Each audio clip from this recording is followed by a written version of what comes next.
And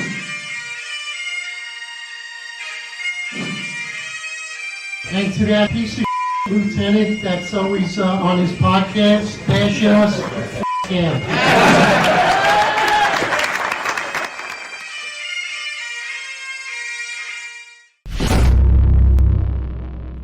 All right, we're live. All right. Good morning. Good morning, everybody. Coming off a long weekend. It's been an exciting week. It's been a hell of a podcast this week. 4 hours twice. I mean, it's just so much information that's been funneling through. Thank you so much, friends that listen to the podcast. And, of course, haters also. We've dove into this. Nighthawk 13666. You better let me know when you take the day off because you're doing roll call here. Top of the morning, folks. Welcome to Roll Call on your way in. Don't forget to like, subscribe, and share. All latecomers, don't forget to hand in the 28 the front desk. Nighthawk report of duty. Absolutely, brother. Thank you so much, all the friends, listeners. Hassan, always here, brother.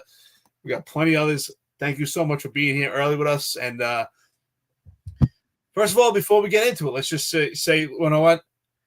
Thank God to the good men and women of the police department, the boots on the ground. Thank God they're okay. And you know, I bless them and Godspeed.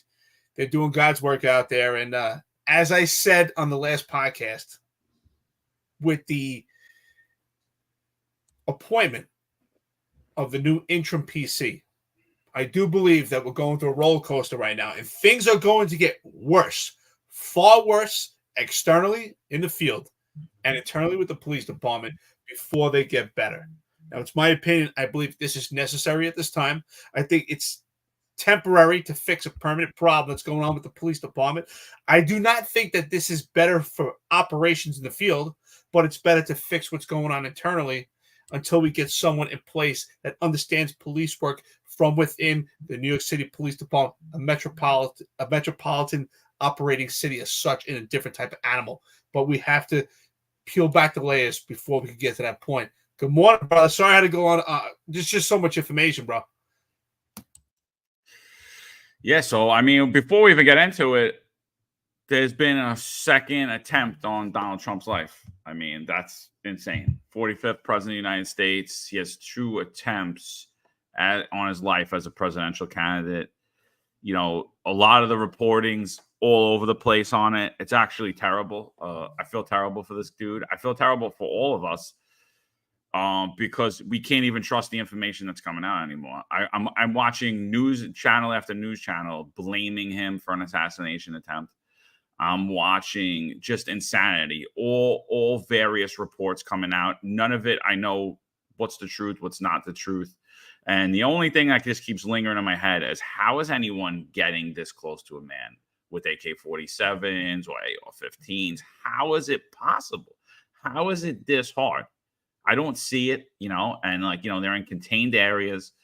I mean, we're in a terrible place, dude. There's so much news, there's so much stuff. We're gonna hone in on New York City, obviously. We're gonna hone in on Donlon's appointment.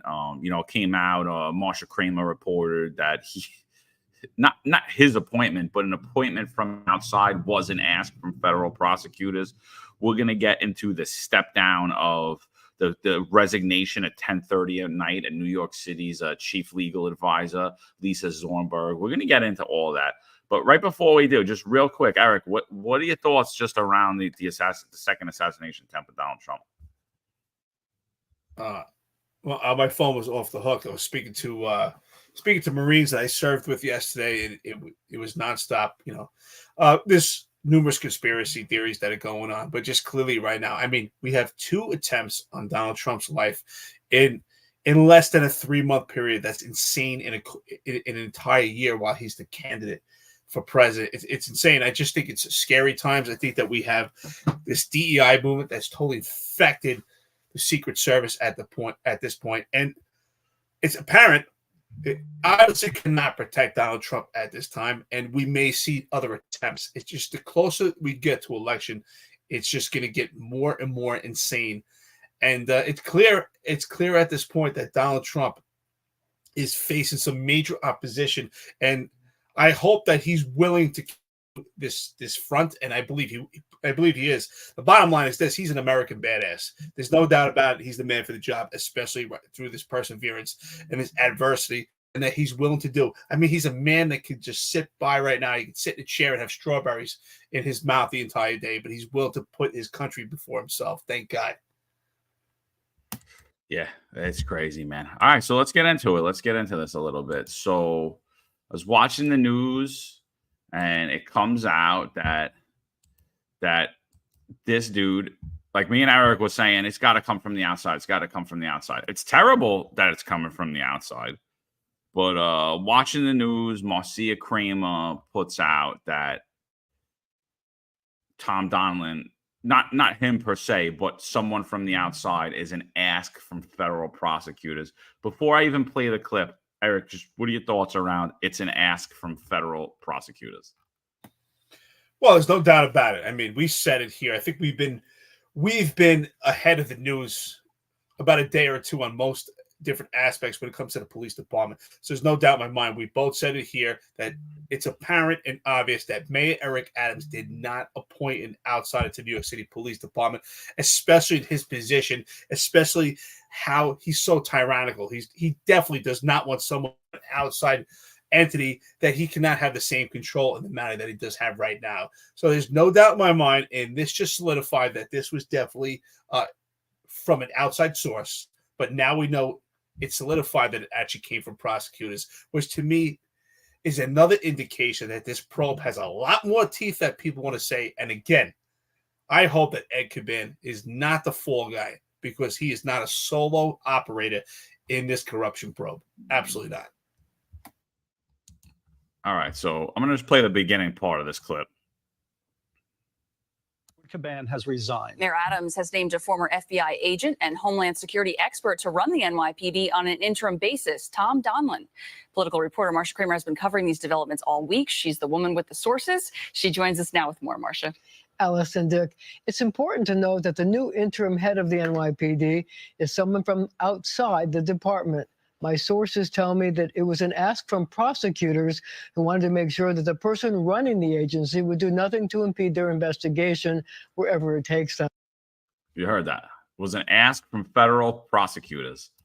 I mean, that is insane. So just so we're aware, the New York City Police Department is under mayoral control.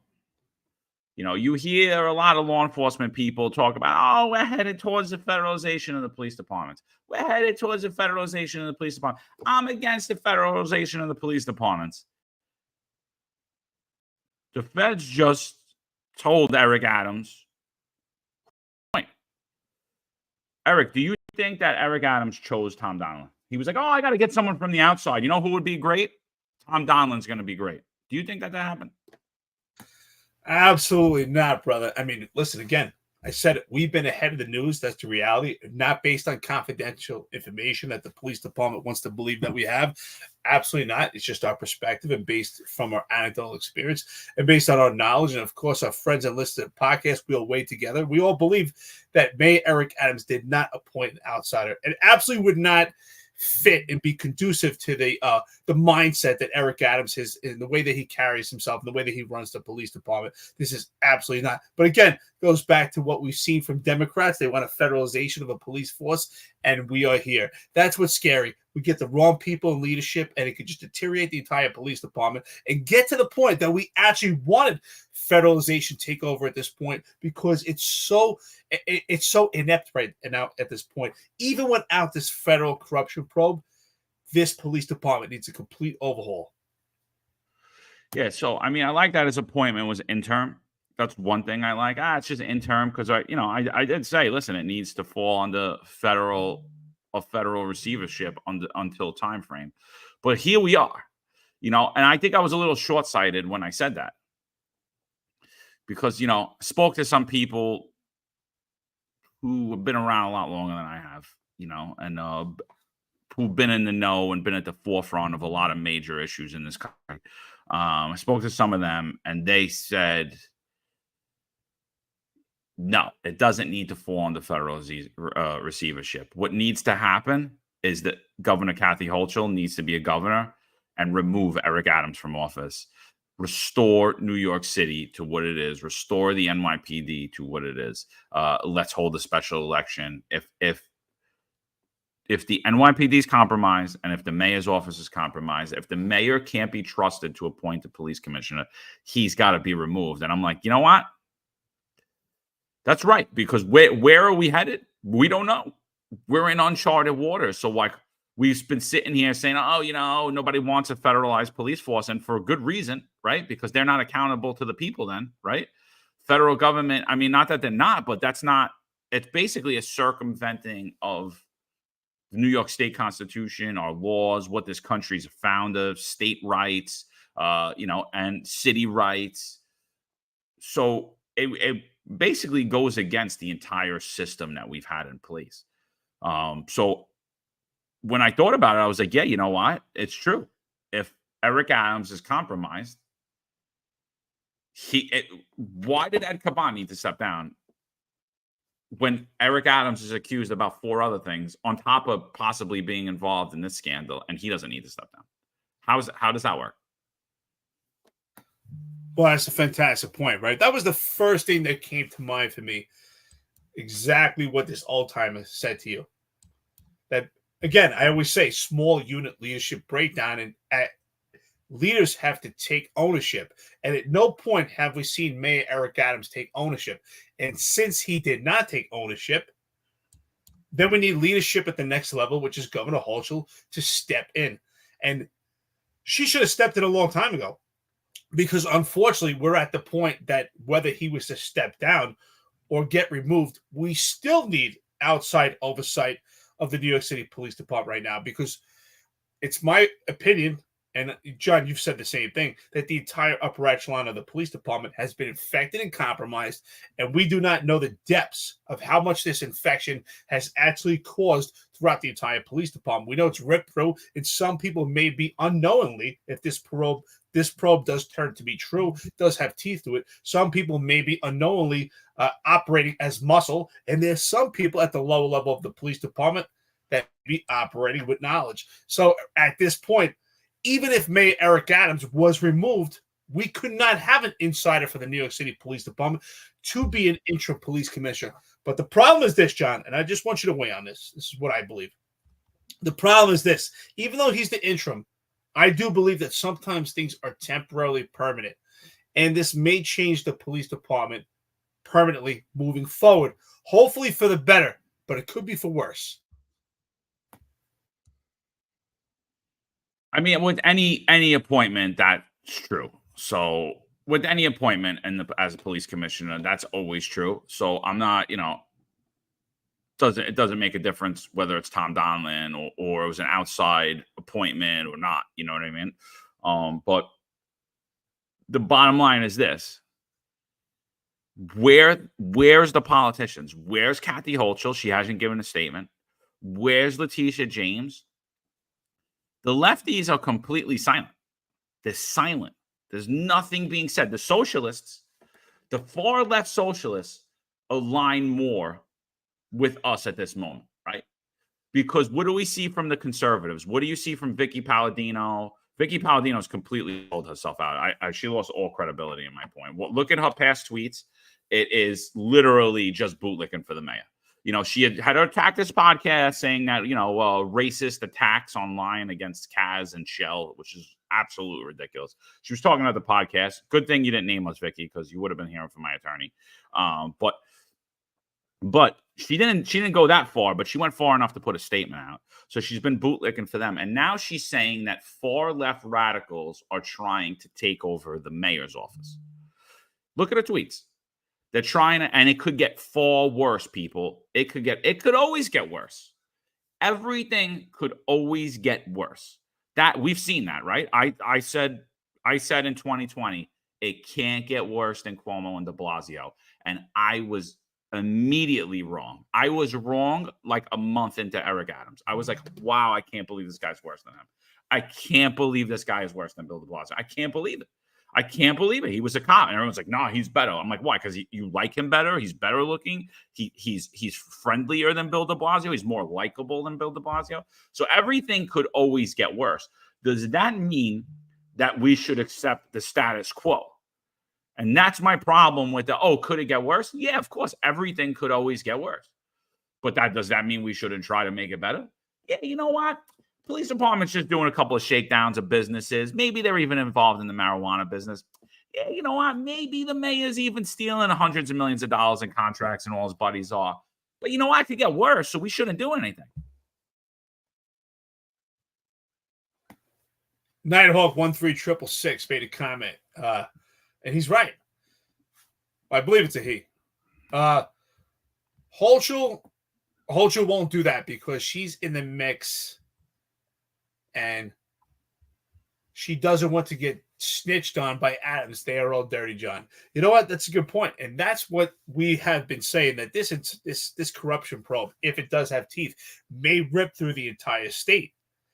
This may be the biggest corruption scandal that we have on the state level, and it actually might be the biggest corruption scandal, not just only the police scandal, but this may be, in fact, the largest scandal that we have in the entire country if this rips through the entire state. But what's important to note is that John and I just spoke about this offline, literally 2 minutes before we started this live. If this does have teeth, this could actually be the brink of dawn for the entire country and just tear through the entire economic nomenclature of this country and just create a financial crisis for the entire country. And that's what's unfortunate at this point. And again, I agree with you, John. Wholeheartedly, that's absolutely where we need to look at this. And that's what we've been saying is Ed Caban has been the fall guy. Eric Adams puts in useful idiots for that purpose. And again, no one's taking ownership. How can your police commissioner have to step down, but not you? No one's taking ownership here at every level. And that's what's so important about small unit leadership breakdown is we have to take ownership, and we don't see it here. No, it's absolutely nobody's taking hold of anything that's happening in New York City. Nobody's willing to put their name out there and actually talk about what needs to be done. Nobody. It's a sad point. I feel like the only people talking about this are me and you. I really do. Me, you, Sal Greco, few other people out there. A lot of people are dancing around the issues. They're dancing around the issues. Do I want a far left mayor? Do I want a Jumaane Williams as mayor? No. I want Brad Lander as mayor? No. Do I want who's the other guy? Scott Stringer as mayor? No. But I don't want any of those people as a mayor. So that's your part where you need to get out there and advocate to your fellow residents, right? To like, hey, listen, the mayor was dirty. If he's removed, if in fact he's corrupt, which I'm gonna say, to me, I'm willing to bet that he is. I'm willing to bet that I don't want this person in charge of my finances. I don't trust him. You know, I listened to FAC NYC. It's a podcast run by Harry Siegel. So definitely further left in this podcast. But they were talking about, everybody talks about smoke, but nobody's been arrested yet, and there's no charges and all this stuff. And one of the people said that, and then I think the host of the show, I think it was Harry Siegel, said, well, if you were in a hotel room and there was this much smoke, are you staying or are you going? The girl's like, oh, no, I'm running. I'm running for the hills. I'm taking my family. I'm getting out of there. She goes, but at a better point, I wouldn't even be in the hotel. I'm like, there we go, right? There we go with the entire, like, the truth is that everyone's thinking that this administration is corrupt. And if that's the case, there needs to be a special election held. He needs to be immediately removed from power. You can't be like, oh, listen, it could get worse. So we're just going to spend hundreds of millions of dollars in frivolous contracts. We're going to allow our businesses to get shut down. And we're going to keep the same guy in power because, hey, you know what? It could get worse. And potentially a lefty is going to get in. Okay, whose problem is that? If that's the case, this is what you're electing. These are who your elected representatives are because they elect you for your vote. Get out there, get your boots on the ground, push back, advocate. Can't just be me and you, Eric. Can't just be me and you calling out the bullshit. Speaking of tap dancing, here's your number one dancer right here, Bill Bratton. Let's play it because he's absolutely your number one tap dancer. Sure, let's play. Let's hear from the tap dancer himself. I mean, is he up on the screen, Eric? He sure is. I honestly, I get nauseated by Bill Bratton because I believe that he's extremely intelligent. I believe that he's extremely stoic, but he knows exactly what's going on. And for the stuff that comes out of his mouth, especially during the mayoral tenure of former mayor Bill de Blasio, and now with Eric Adams, what comes out of his mouth, you have to question, who is Bill Bratton? Is Bill Bratton the man that was under Rudy Giuliani? Or is this the real Bill Bratton at this point? And it's hard to decipher who's the real Bill Bratton. Listen to this clip right here and make your own assessment right now, our friends and listeners. You tell me if he... All right, let's play it. Here we go. Bill Bratton, the illustrious Bill Bratton. Our pal Bill Bratton, one of the greats, the former NYPD commissioner. And Bill, what do you make of Caban's resignation? Is it an admission of guilt somehow? Well, it's a good thing. He did the right thing by stepping down. He could no longer function in an effective manner as the police commissioner in terms of dealing with disciplinary matters, providing vision, providing leadership for the department. But the cloud still remains over the department because the reality is that the commissioner was not running the department by himself. There's a lot of cooks in the kitchen in that police department. You have Phil Banks, the deputy mayor for public safety. You have Mr. Pearson running around, whatever the hell he does.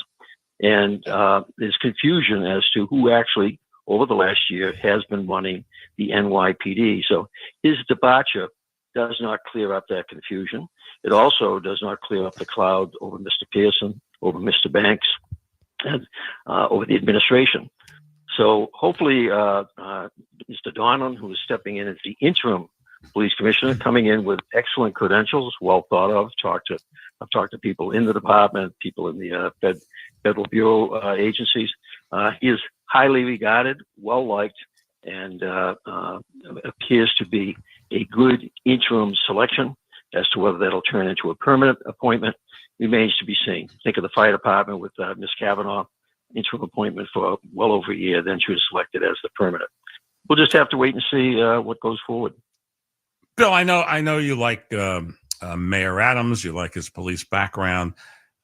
I don't know. I'm having my doubts here. It seems to me, and I'm looking from the outside, that he's got all these cronies that he seems to, Caban has a twin brother. You mentioned Banks. He's got two brothers. Everyone's like, circling around, and it seems like Adams has surrounded himself with not the greatest people. Your thoughts on that? Well, you hit the nail on the head. I happen to like Mayor Adams personally. I think his heart is in the right place, particularly on issues that I'm concerned with, public safety. But you're correct. A lot of his appointments are being questioned, as evidenced by the fact the feds are investigating the two remaining leaders of the NYPD. Let's face it, over the last year, the police commissioner, in many respects, was not like police commissioners in the past. He had Banks over him. He had Pearson beside him.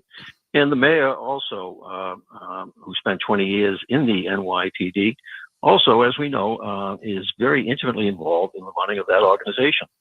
So it is a confusing situation at the moment with the federal investigations, with who actually is running a place. I just hope that Mr. Donlon, who a week ago probably had no idea that he was being considered for this position, because this thing is only a week or so old, hopefully he's done his homework, and unlike... All right, before we get further, he says, I like Eric Adams.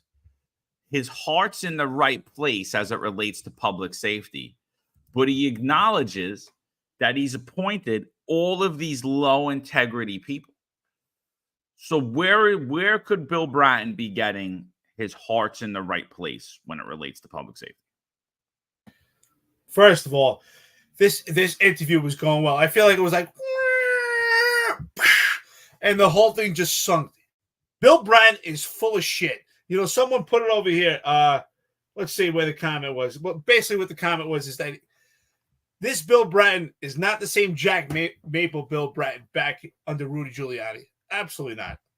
I say it all the time. He has such a soft spot for Eric Adams. And the fact that he has such a soft spot for Eric Adams really makes me believe, is there potential that Bill Bratton has some private contracts in this city also? I know he's big into real estate with New York, because for him to say this, I mean, he's extremely intelligent. His police wisdom is far ahead of our time here.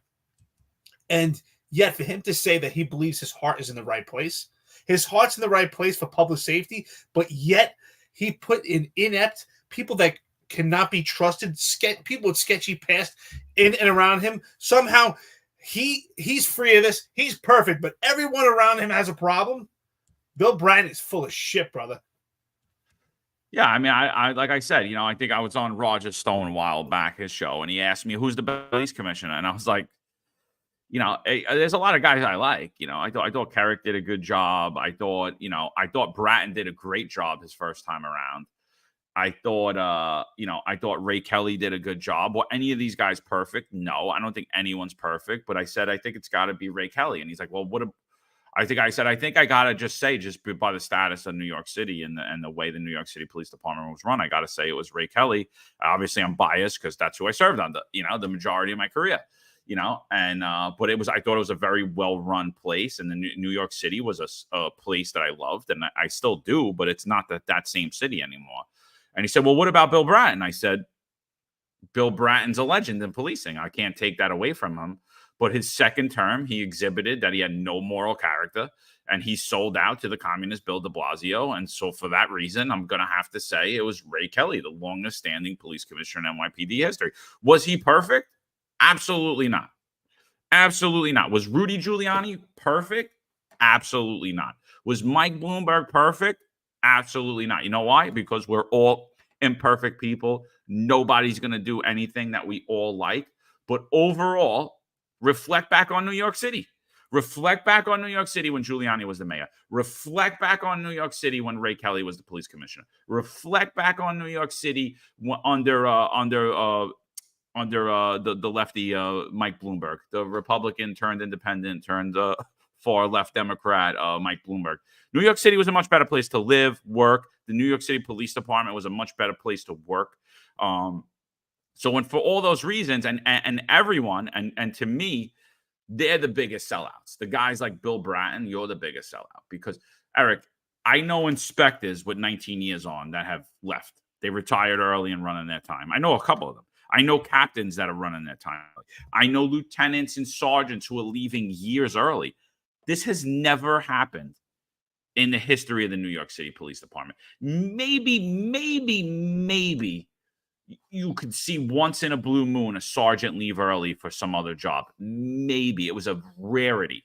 Now it's like commonplace for sergeants to just leave and right before they hit their way before they hit their 20th. It's commonplace for lieutenants to leave. When do you ever remember executives leaving early? I've never seen it. Never once in my time. No one could point to a time in history when this has been the case. I mean, the city of New York is so poorly run at this point, and just by default, if Ed Caban was dirty, and he had his brother and he had other officers doing shakedowns at bars and clubs, I don't care about the political pressure. So all the guys that are texting and calling could care less. I've experienced more political pressure than probably everyone on this job up until this point. I worked in the 6-6 precinct as a young sergeant. If you want to face political pressure, go on. You're going to be put on the spot. You're going to have to put your balls on the table to see if you're willing to what you're willing to do to bend your integrity or not. So by all means, they're turning blind eye to what's going on, and they want to continue to button up and not be like, oh yeah. And nobody wants to be the guy that like points out the bad because everything's alleged at this point, but they're going to sing a different tune if things change. They're going to sing a totally different tune, especially him. Oh, absolutely. That's why I said the first half of this interview, it's going well. He's calling out like it is. But again, he knows especially he was a police commissioner. He was also the chief in Los Angeles. He's been in a leadership most of the time in his career, especially the latter part of his career. He understands that in leadership, you have to take ownership. So for him to make that statement is absolutely full of shit. It's far from the truth. And again, that's why we have to look beneath the surface and see it. We have to look beneath the surface here and say to ourselves, what else is going on? What is what is meets the eye at this point? And again, that's why I believe there's something financial for him to gain. I know he's big into real estate. I believe there could be some private contracts that he doesn't speak of right now that he benefits from Eric Adams, because clearly his statement is not, it's not conducive to the intelligence and the police wisdom that he has, especially understanding leadership and the breakdown that it could deteriorate the police department. Patrick Jordan, chief of Los Angeles, speaking of Los Angeles, good morning. How you doing? He makes a great statement here. Great comment. I agree. One city, one party state invites unchecked corruption. Absolutely. We cannot have a homogenous political structure when it comes to New York City, especially the animal that it is, especially in Metropolis, and especially the nomenclature and the dichotomy that we have from New York City to New York State. This is just a pathway for corruption. Oh, absolutely. I mean, that's the major problem, is the police department has become politicized. Listen, we were talking about earlier, like, oh, it's the system. I'm like, the system's fine. The system that the New York City Police Department has in place, the rules and the regulations are fine. The problem is depending on who's in charge, they're not being followed.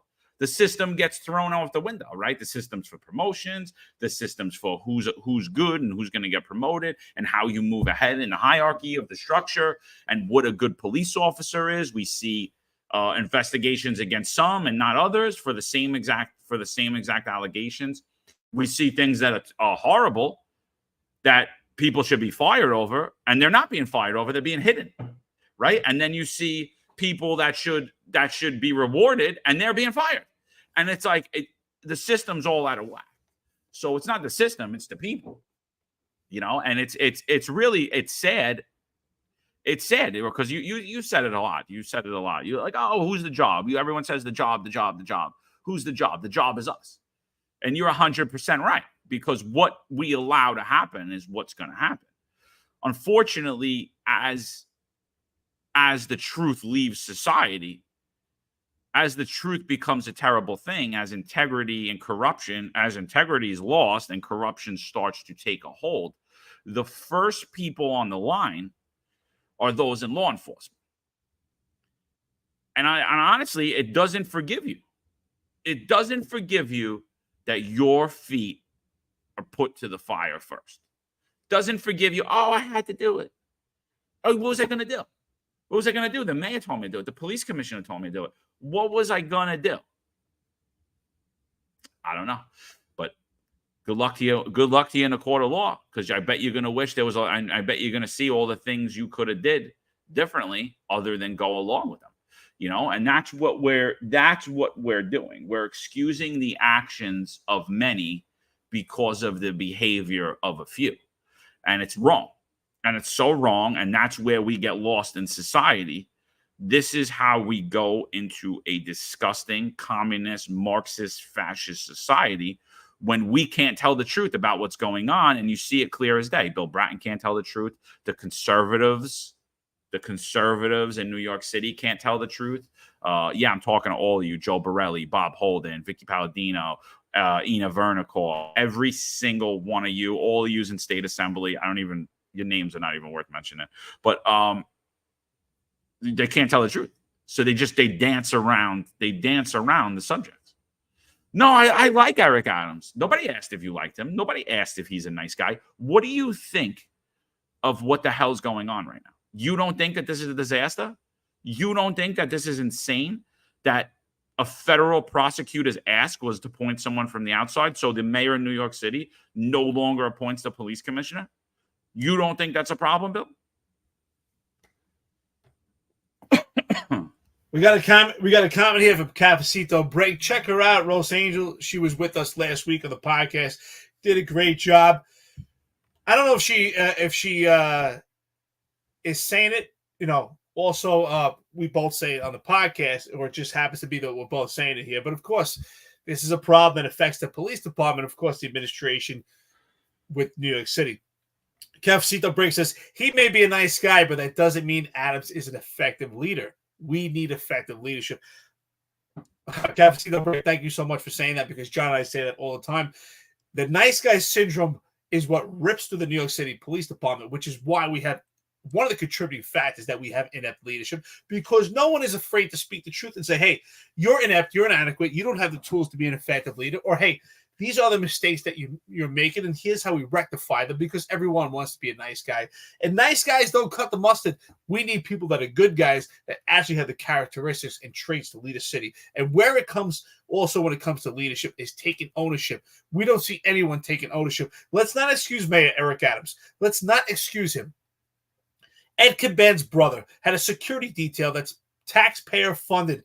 He has more access, or he had more access, than anyone in the police department, including anyone right now that's on this thread. If you're an active member of the service, he had more access than you did. And yet, again, we both say that the upper echelon of the department is affected. But let's say Mayor Eric Adams was never alleged to be involved in any probe, didn't have sketchy friends, and let's just say it was operating under this manner.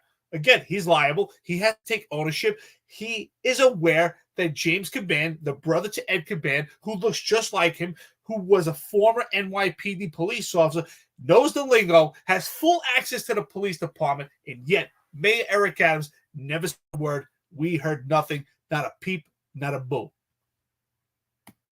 100%. Crazy 10-7 brings up an excellent point. And Banks was doing dirty shit under you, Bill. And what the hell did you do? Zip. 100%. And then he goes down further to say, get this bum off the screen. I agree. I don't think we need to listen to the rest of this nonsense. Enough of him. Throw the bum out. Bill de Blasio is obviously, I'm sorry, Bill de Blasio's bitch, Bill Bratton, is not the person that we need to go to in this time to get an actual message of what's going on, right? We don't know what. Get that bum out, bro. Get him out. Get him out as 100%. 100%. So listen, we had a cop shot yesterday. Originally came over as two cops shot. It was a little confusion in the beginning. Something happened over a fair. Person pulled out a knife on the officers. Both officers opened fire on the individual with the knife. 2 innocent bystanders were struck by the officer's bullets, and one of the officers was struck. Officer's bullet. The officer who was struck was in stable condition, and I believe both bystanders are actually in stable condition as well. Terrible, terrible situation. So we get a look at Tom Donlon, who we now know was an outsider was an ask from federal prosecutors. And this picture paints a very big story for me. He's not standing amongst them. He's all the way off to the left. Eric, what do you think when you look at this photo? We both identified it, right? We were talking about it yesterday. So to me, I always say a picture speaks 1,000 words, and this picture says it all to me. He's showing the public right now, or at least it's in his subconscious, that he is not one of them. He is overseeing them. And you know what? It's also indicative. He has that look in his eye also. I'm watching every one of them. Every one of them is in my sights right now, and I don't trust any of them. That's what I see right now at this point. That picture speaks 1,000 words. I did an investigative debriefing course one time. It was a 1-day course, and they talk about body language. And his arms crossed shows that he's guarded, and that he's creating distance between them and himself, and he's not one of them. He's overseeing them, and that's exactly what we see what's going on here. I want to thank Vic C, who made a comment. Vic C donated $5 to the podcast. Thank you so much. Ray Kelly was pretty tough, but he kept the department in line. Great work, gents. Retired South Bronx. Absolutely. We need someone who's tough. We can't talk about nice guy syndrome. Oh, this one's a nice guy, good guy. That's great to have nice guys. But we need someone that takes charge. That doesn't mean that they have to be tyrannical either. We don't need someone who's so far to the left that they're so soft, they're such a sweet, nice guy. And we don't need someone so far right that they're so tyrannical that people are afraid to make decisions and there's just complete micromanagement. That's not what we need. Someone that has balance, someone in the middle that has true leadership and that delegates their authority and allows others to be leaders. But in order to get to that point, We have to have a department that we could trust. And how do we do that? Is we have accountability on every level. You know, John, you and I were both sergeants, and it starts right there. When you're a sergeant, you have to be honest and hold. I think we just lost Eric. Yeah, we just lost Eric. Eric, if you hear me, jump in, jump back out. So for those of you that are just tuning in. Sorry. Yeah. I just cut out, but I just want to add that real quick. But when people are not working to their potential and their capabilities, the sergeant has to identify that. The lieutenant has to identify the sergeant, and it works its entire way up and it works its way down. 100%. So listen, people, we got 784 people in the live chat. If you guys could just do us a favor, like and share this out. Let's get a few more people in here. And if you like what you're hearing, you know, please subscribe to the channel, check the notification bell, or follow myself, Eric, or the Finest Cast. Actually, follow all of us on X as well, X or Rumble or YouTube, wherever you're watching or listening to this. So appreciate all you guys. So we're talking about NYPD Police Commissioner Tom Donlon's appointment. We've learned from Marcia Kramer was an ask from federal prosecutors. We're going to also get into what we believe, why we believe Lisa Zornberg stepped down. That's New York City's chief legal officer. Right now, we're talking about a shooting of an NYPD police officer that occurred yesterday. It appears to be friendly fire. And we're just doing an analysis before we go on to the police commission comments of this photo. And we're both saying right now that it appears the police commissioner is distancing himself. I think at this press conference where the officer was taken, the hospital that the officer was taken to, the tension was so thick you could cut it with a knife. We both do not believe that Eric Adams even knew who Tom Donlon was. So there's no way that he appointed him. He didn't even know how to pronounce his name. They seem very distant from each other, and the police commissioner seems very distant from Adams and his upper echelon of the NYPD, the Adams team. Other thing I think that, you know, when I look at this photo is how he's dressed. Eric, what do you think about the police commissioner's first press conference showing up in jeans? Well, that was the part I was surprised by, right? I thought that he would show up in a full suit with a power tie. But what's indicative to me, the fact that he showed up in jeans with just a jacket just shows me that at this point that he's not completely invested, that he's also not going to be part of the police department. And he's there for one reason only, not for the internal operations, not for the operations of the police department, which is why I said at this point, it's not beneficial for operations in the field. But in order to get to that point, we need complete oversight. And he's there exactly for that, just to clean house and do his job as oversight at this point, but not to be one of them. Absolutely. Chief Patrick Jordan says, keep in mind Bill Bratton is a survivor. Yes, rats tend to survive. They do. They'll survive the longest nuclear war. They could survive anything because they'll do absolutely anything to survive. They'll say or do anything. And so, yeah, I agree. Bill Bratton is a survivor, but he's not someone with integrity, and he diminished him. He diminished himself in my eyes and in the eyes of most law enforcement throughout this country. His silence during the mandates when good officers with integrity, officers who did not want to violate their religious beliefs, did not want to have their conscience violated. He said absolutely nothing till today. He still says absolutely nothing. So he's diminished himself so much that it wouldn't surprise me if Eric Adams appointed him or if he's looking to be appointed again. Until today, we still don't know why he left the New York City Police Department the second time and ran out the door, right? And there was some stuff going on there, Bill, but you never told anybody what it was, right? We never knew. We never knew. I know, but most people don't. So, all right. So, and again, just on his appointment, I think, you know, Tom Donlon comes in there. I think it's terrible that he's wearing jeans. I make fun of Kinsella that she's always in sneakers. We made fun of Ed Caban when he showed up to a press conference in a Bronx jersey, a Yankees jersey. I mean, this is just as bad to me. You don't have a suit in the car? Maybe it's your first time. Maybe you got called out. Maybe you couldn't. Keep a suit in the car. I think it's terrible. I think it says, you know, I'll chalk it up to lack of experience, but, you know, he was an FBI agent. So I'm sure he's aware of press conferences.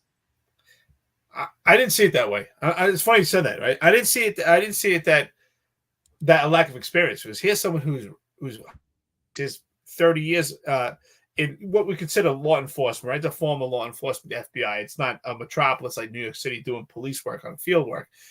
Totally different animal, but he understands professional environment.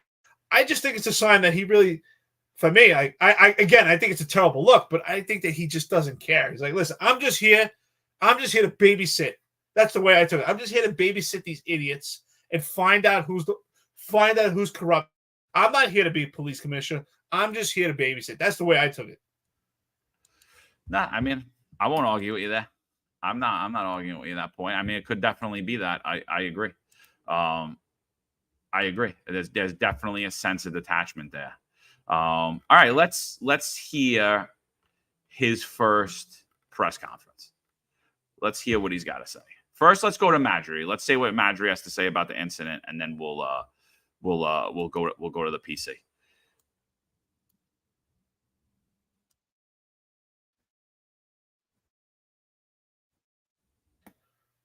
It's not up on the screen. Oh, thanks. Oh yeah, no problem. That's all right. All right, here we go. Here's Chief Jeffrey Madry on yesterday's shooting. Donlon. First, I just want to let everyone know that this incident is only a few hours old.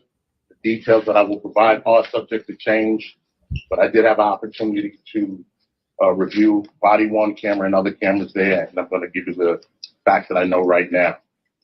At about 3:04 p.m., you had two police officers who were assigned to the 73rd precinct doing duty on the L line, which is an elevated train line at the corner of Van Sinderen and Sutter Avenue in the 73rd precinct.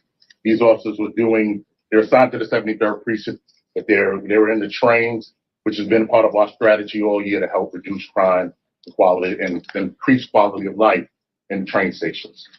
The two officers are standing there. They observe a male walk in. They observe the male stand by the gate for a few moments. It was a very short time, and he walks in the gate without paying the fare. The officers immediately follow him. It's 3 flights up to the platform of the elevated train line. The officers are asking him to stop. The male is refusing to stop.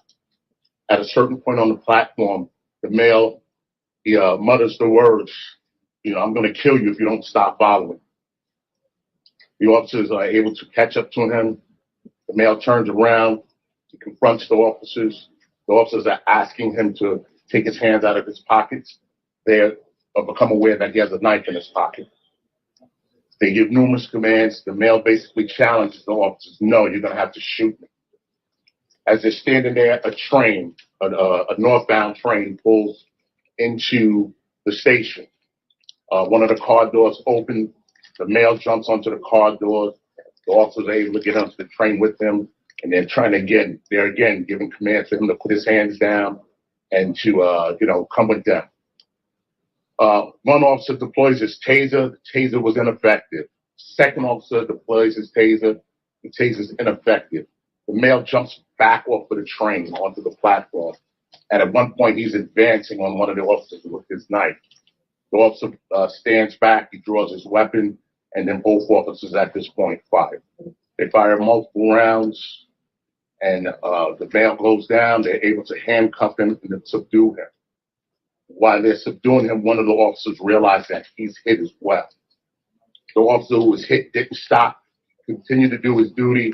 He helped his partner, put the man in handcuffs. They searched him, and when they saw where the man was wounded, they started performing life-saving measures by applying pressure to his wound, while this officer is also bleeding from his chest area.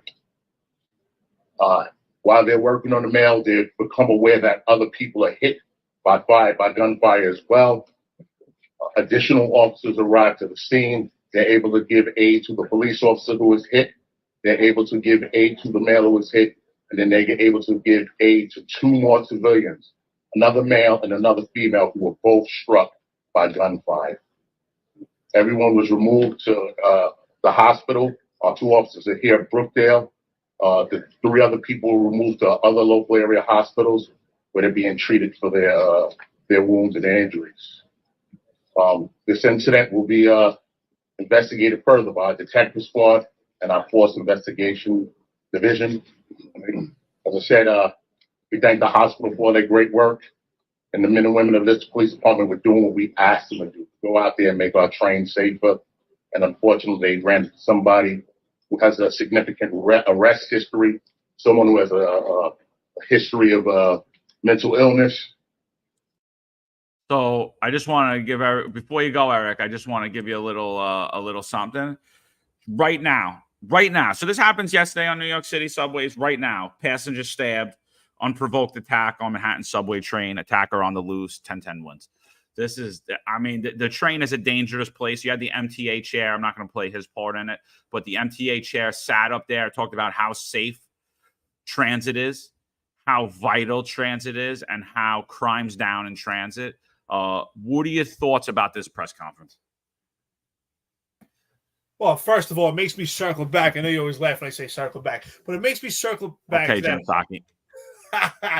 It makes me talk about that horrible interview by Bill Bratton, how he's full of shit, because he knows damn well that this entire administration has been fighting the truth with their slogan of perception versus reality. So for him to say that Mayor Eric Adams, his heart is in the right place, really? His heart is in the right place when he's been lying and gaslighting the public. That's why, again, I don't hold any water when it comes to Bill Bratton. Again, I always thought he had police wisdom. He's stoic and professional, intelligent. So to hear that come out of his mouth, again, here's someone else that's playing gaslight. Let's gaslight the public. Bill Bratton as well. So what do I see from this press conference?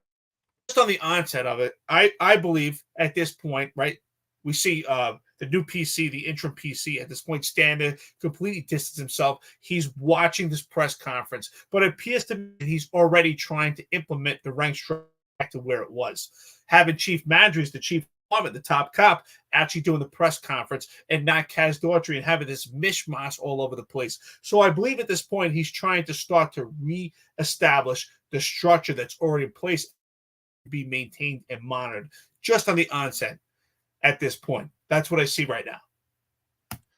Yeah, I mean, I think a big point I know in this press conference for me is one thing we always talk about is how we just tout these tasers as they're so effective and you look for them. I mean, again, somebody with a knife, I'm not taking a taser out for. I don't want to have that fight.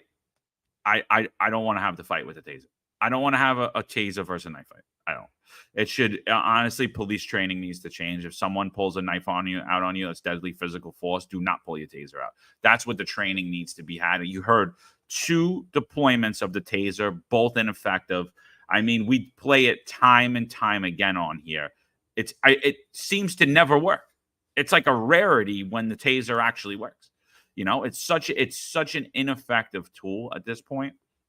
And I do believe that if they drew their firearms first, they would have had more time to properly engage the threat, and it probably would have alleviated one of them being shot and 2 other innocent people being shot, because they would have had more reaction time instead of we don't have the videos yet, but I think when we do have the videos, you're gonna see that they were seconds away from being killed. And I didn't see any of this, but I think this is what you're gonna see, is that they fired in a rash, like they're falling back, boom, boom, boom, boom, and that's how the cop got shot. And that's how 2 innocents got shot. That's how friendly fire struck a cop and struck 2 innocent people on New York City subways. And I do believe that's going to be because they lost a lot of valuable time using an ineffective tool. John and I have faced extreme opposition from Tremel Thompson, who hosts his own podcast called Progressive Action TV. And he referred to us as being racist because we both indicate how we feel about the taser, and that the taser pretty much only works when the stars are aligned.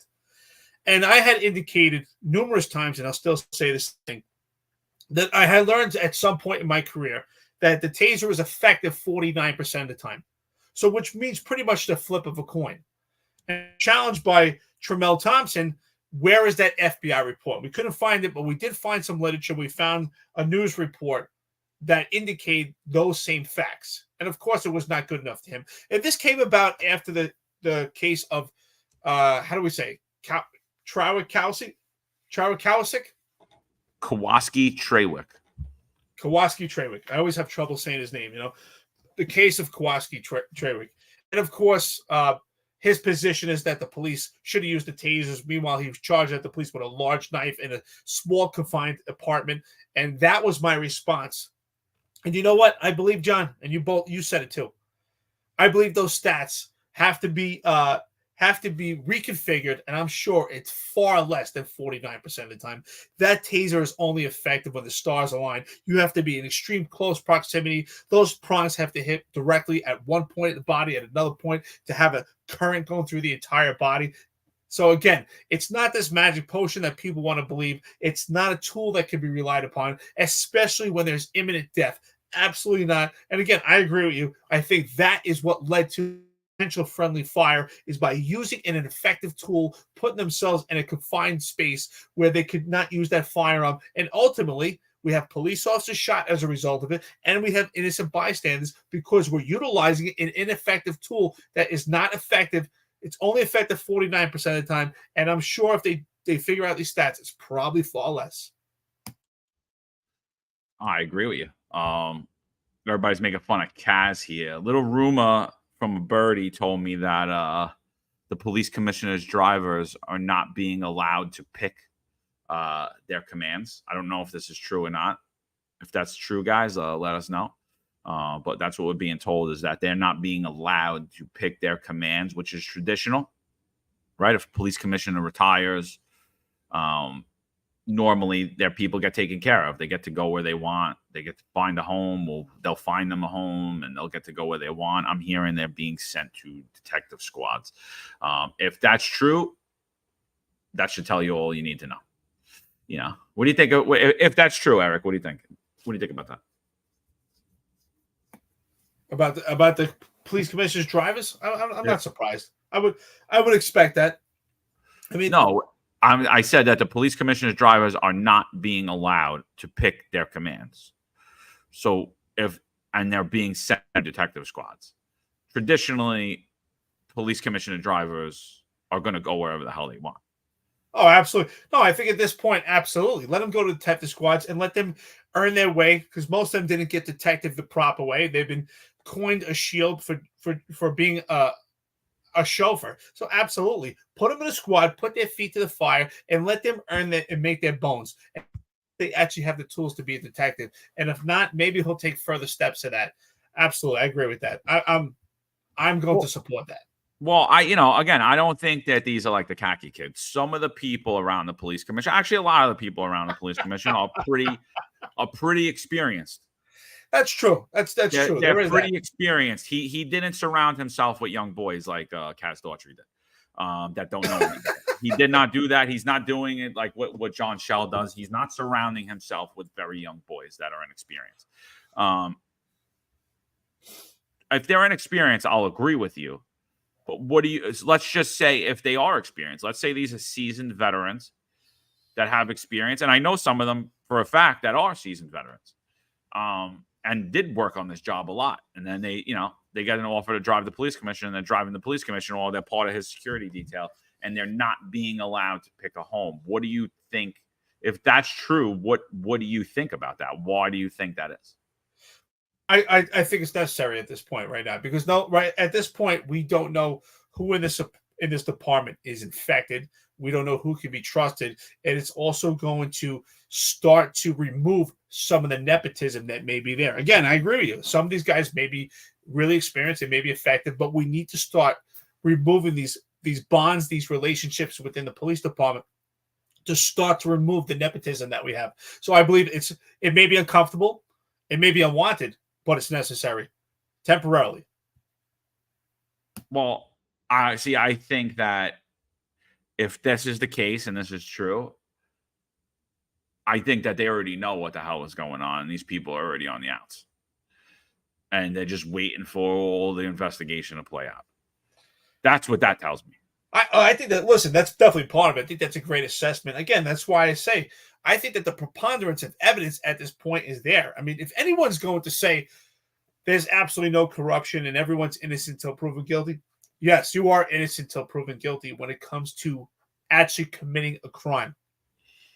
But at this point, I believe that the preponderance of evidence is absolutely there that this entire department is infected, whether knowingly or unknowingly. So that my point still stands. So I agree with you. It's a great assessment. Absolutely. So Ron Layson makes a comment here. He says, Ray Kelly was tough and stoic, but was a micromanager. True. And that's why New York City Police Department, under his leadership, was the best and least corrupt version it's ever been. It's ever been. It was, you can't deny it. It was the least corrupt version. Were there corruption scandals that fell under him? Yes, there were. But corruption wasn't systemic. It wasn't from the top. It was isolated to one officer who was doing something that no one else knew about because he was worried about anyone finding out. Because if anyone found out, he was going to get arrested and exposed. Right? And I had brought up a statement on here a while back that I was watching Rudy Giuliani. And for those of you that knock him and say he's not the same guy, you should listen to him sometimes, because there's a lot of value in what he talks about in a lot of different things. I know he's getting up there in age, but there's still a lot of value. One thing he said, and it's true. He basically predicted the Adams administration. He predicted all of this, by the way, before Adams was ever even in office. So and that's one thing. Like I watched him break down the Adams administration in 3 minutes, and I'll play that for you guys one day. It was on the Rita Cosby show, and he basically predicted what New York City was going to be like today, and he was 100% accurate. But one of the things he said that New York City's default position is corruption. Corruption in New York City has to be actively weeded out. And if it's not actively weeded out, it will take hold. It will take hold. It will take over systemically. Same's true for the New York City Police Department. So I believe in an organization the size of the NYPD. The micromanaging is necessary. I don't think we would see anything like this under the Ray Kelly administration. We would not see something like this where there are multiple people involved in an allegation of this nature. I know the only thing I could think of it is the guys in the 6-8 precinct that were running cigarettes and guns, but even that was a very tight-knit group of cops in the same precinct, only a handful, which is possible. This, we're talking about multiple bureaus, multiple chiefs, multiple precincts, multiple cops, and like me and Eric said, are the SOLs, and we're going to get into that in a little bit, the SOLs and the FIOs and all that. We'll get into that also. Because Eric did predict that, right? That there's going to be a huge fallout for guys that maybe didn't even know what they were doing, are involved, and they got ensnared in this investigation because of the lack of micromanagement. Because what Eric Adams did is, not only is he not a micromanager, he removed checks and balances in all of New York City agencies, none more than the NYPD. So the checks and balances were removed. So he actually created an environment where it was a corruption-friendly environment. So, yeah, Ray Kelly was a micromanager. We need a micromanager right now. So I'll say this, right? So in Ron Lace and I have a relationship, and in many things we agree, and I would say far more we disagree about things, but it's kind of friendly. We disagree, but we agree at the same time. We usually come somewhere in the middle, and I respect his opinion very much. And I agree that micromanaging is actually the most ineffective tool when it comes to leadership. So in my opinion, I do not believe that Ray Kelly was a micromanager when it came to the overall operations of the police department, when it came to a functioning police force and doing police work. I think he allowed the room for the ability for people to be thinkers and think outside the box and to do actual police work. And he supported the police officers. I remember one time there was a huge brawl on the Lower East Side with these with a couple of rap stars and a club. And some of the police officers had to use batons and what would appear now is not good optics in 2024. And back then he said, I support the police officers and they have the right to defend themselves. But when it came to discipline, he was a micromanager because it's exactly what you said. The default position is corruption. So I do believe that the leadership style that he had was delegative and authoritative at the same time, which allowed the police department to function. And I believe he was a micromanager when it came to discipline. And that's where I think it was a good balance. And I think that part, it was necessary. And that's my assessment. Yeah. Okay. All right. Let's listen to the interim police commissioner. Tabitha asks, who appointed him then? Obviously, they said an outsider's an ask from federal prosecutors. I think Eric Adams was told who to appoint because he doesn't know this guy. It's clear as day. Just watch this press conference. Let's see what the interim police commissioner, let's get your thoughts as well, how you guys feel about. Does this exude confidence in you or what? Thank you, sir. Police Commissioner Thomas Donlon. It's unfortunate that I'm here meeting many of you under these circumstances. But in my 30 years of law enforcement, I've learned that policing is a very, very difficult job. First, I want to thank the doctors, my staff at Brookdale Hospital. They're good for them. Great work they do. Oops. Sorry, this is a...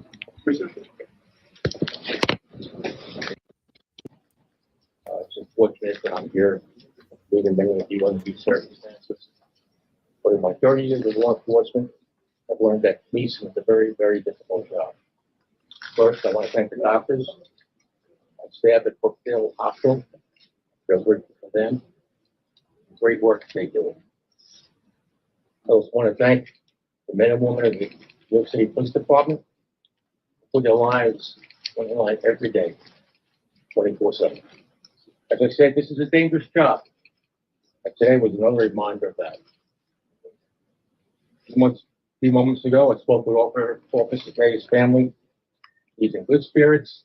He's expected to make a full recovery. We will be working through the timeline of today. But make no mistake, the events that occurred on the Sutter Avenue station platform were the results of an armed perpetrator who was confronted by our officers doing the job we asked him to do.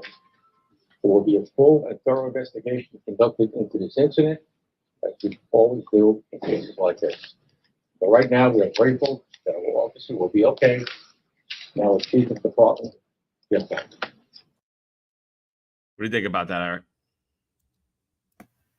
Well, first of all, before I give my assessment on this, I just got to laugh. I think it was Patrick Donahue who says, preponderance. How dare you use such a big word before 9:15? Brother, it's 6:15 for me in the morning right now on the Pacific, on the West Coast over here. But good morning. Absolutely, I agree. I think this is my assessment at this point based on the interim police commissioner. Obviously, he's an intelligent fellow. He's got a hell of a background, but his background is not in policing. But to me, the indication of the way he's dressed, the way his movements are, I've been doing my observations based on different behavioral indicators. I think clearly, I can't say, I don't know, but I think the discussion was like, listen, you need to run this police department right now. He may be handpicked out of several people, and just do us a favor, because it doesn't appear that he's really into it. I don't think that he really cares at this point. I think he's there strictly just to clean house. He's there strictly to babysit. But it's obvious he's not really interested in the overall operations of police work. That's my assessment at this point. It doesn't seem to really be involved. He just kind of wants to get it over with. You know, he was appreciative of the hard work, but at the same point, it didn't seem too prepared. It seemed like he was reading off the screen. And that's my assessment at this point. He's not there for operations. He's just there strictly just to clean out the dirty laundry. Yeah, I'm gonna, the other thing I kept saying is let's see who's at this press conference, right? Let's see who's at the press conference. I think that's gonna tell a tale of who's in and who's out. And then after the press conference, I'm even left even more confused because to me, it looks like they're all on the outs, including the mayor. When we're watching it, when we're looking at the press conference, let me just pull that picture up again. When we're looking at the press conference, you see everybody's on the outs. You don't see, hold on, I'm gonna pull this picture up again. We see the police commissioner all the way off to the right, hands crossed, completely separate from this entire group, the entirety of the group, right? Everyone seems on edge. The tension's thick. Chief of Transit's gone. We don't know who his replacement is yet, right? I don't believe that's been named, which is another thing. Is Eric Adams really in charge of this police department? We don't even know who the transit chief is going to be at this point. And we know all these appointments came directly through Eric Adams, but now his own police commissioner was an ask from federal prosecutors. To me, I don't think an ask. I think it should be more was a tell.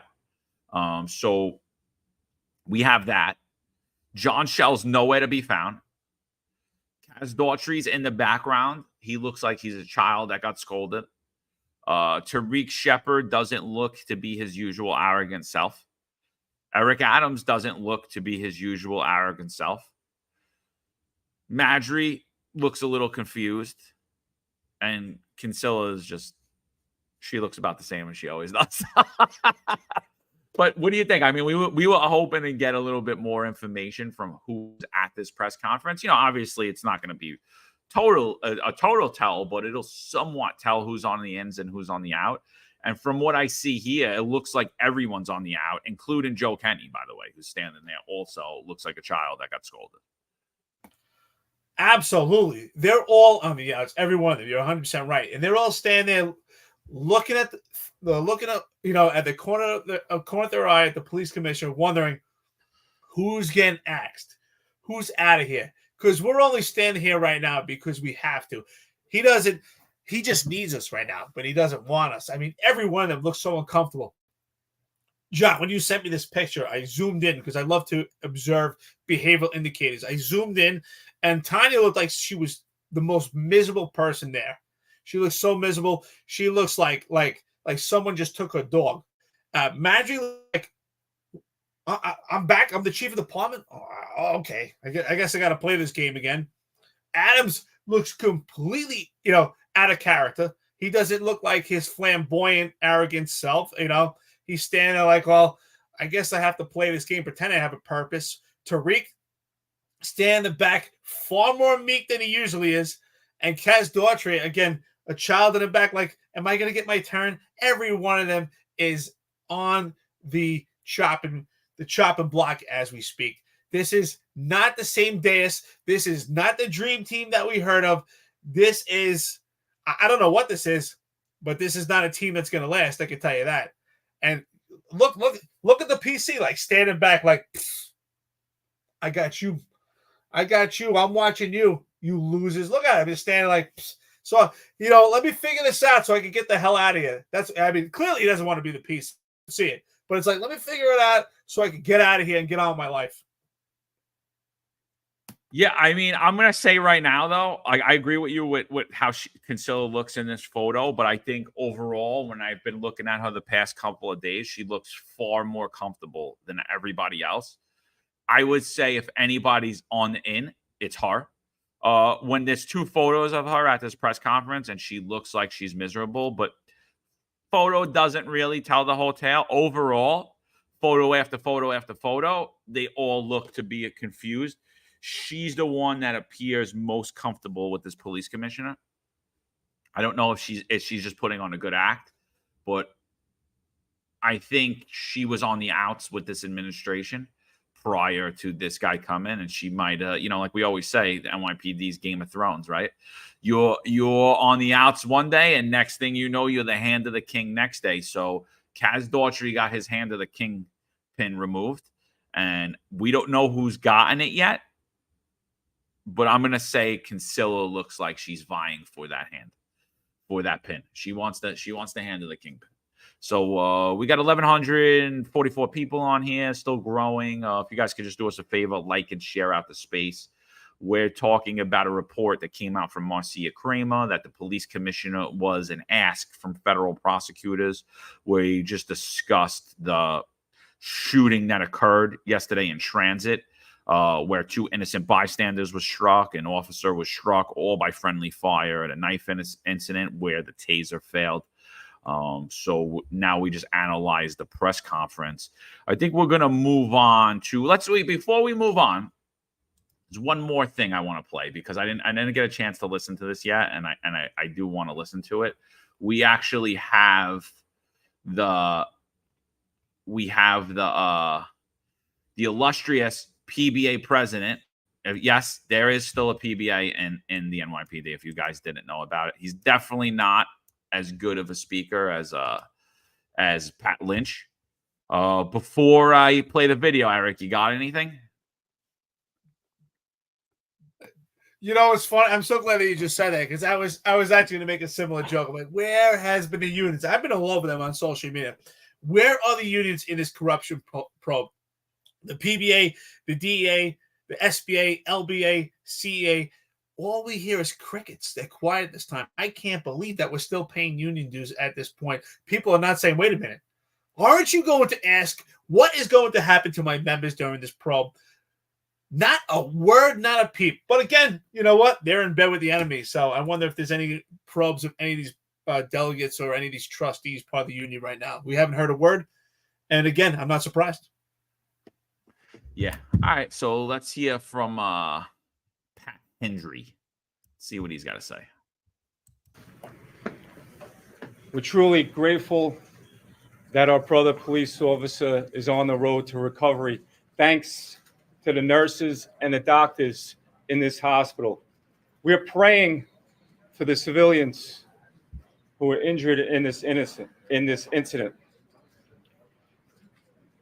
But our police officers are out every day, whether it's on patrol, whether it's on the subway, whether it's patrolling the streets. This is the dangerous environment all police officers are up against.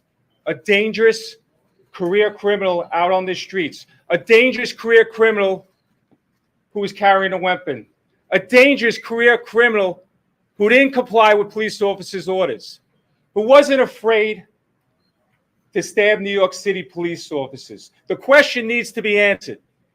Why was this dangerous individual who was arrested numerous amounts of times, why was he out in the streets of the city of New York? We've been, as police officers and the PBA, been out in courtrooms across this city, courthouses, demanding change in our criminal justice system. We cannot do this alone. We need help from everyone involved in the criminal justice system. We need New Yorkers to finally demand change. This chaotic situation happened because of this career criminal. Demand change, New Yorkers. We cannot do this alone. But I'll tell you this, we're going to continue to be at courthouse to courthouse, courtroom to courtroom, and we'll bring the cameras and we'll continue to demand change in our criminal justice system. John, you ready for this? No, This. Disgusting. Get this bum out. Here's another bum. Get this bum out. Are you kidding me? Again, the cops, I think they pay, what is it, $54 on a bi-weekly basis to hear this idiot talk about the same thing I've been hearing. Listen, can we move on from bail reform, please? We know it's a major problem, but can you talk about the elephant in the room here, that there's a problem with the leadership in your police department and the entire administration that's affecting your police officer with their boots on the ground? Let's talk about the real issues, the fact that the taser is pretty much ineffective most of the time. Forget about the FBI reports 49% of the time. It only works when the stars are aligned. And our police officers are leaning on tasers because of optics, because they're faced with opposition for the Civilian Complaint Review Board. They're faced with the disciplinary matrix. They're now working in a police department that has an interim PC who's an outside source who now has to clean house. He does not speak about the real issues. Get this bum out. I'm so sick of hearing this, dude, because at least Lynch gave a nice show, right? At least Lynch gave a nice show, and he pretended like he gave a fuck a little bit. I mean, this dude is like literally, you could just take a hologram of him and just throw him up there. It's the same speed. We're gonna be in the courtrooms. We're gonna bring the cameras. Why don't you talk about what needs to be done?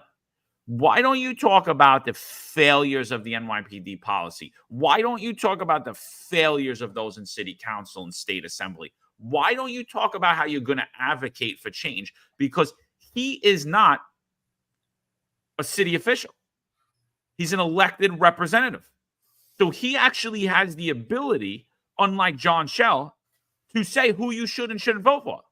Why till today has every union inside of the NYPD, including the Detectives Endowment Association, how come they have not endorsed Donald Trump? Weren't they going to have a vote that was going to end in September, and we were going to know who the endorsement was going to be in September? And why don't we know who that endorsement's going to be? Right? Wasn't there going to be a vote in the DEA? These guys are so full of shit.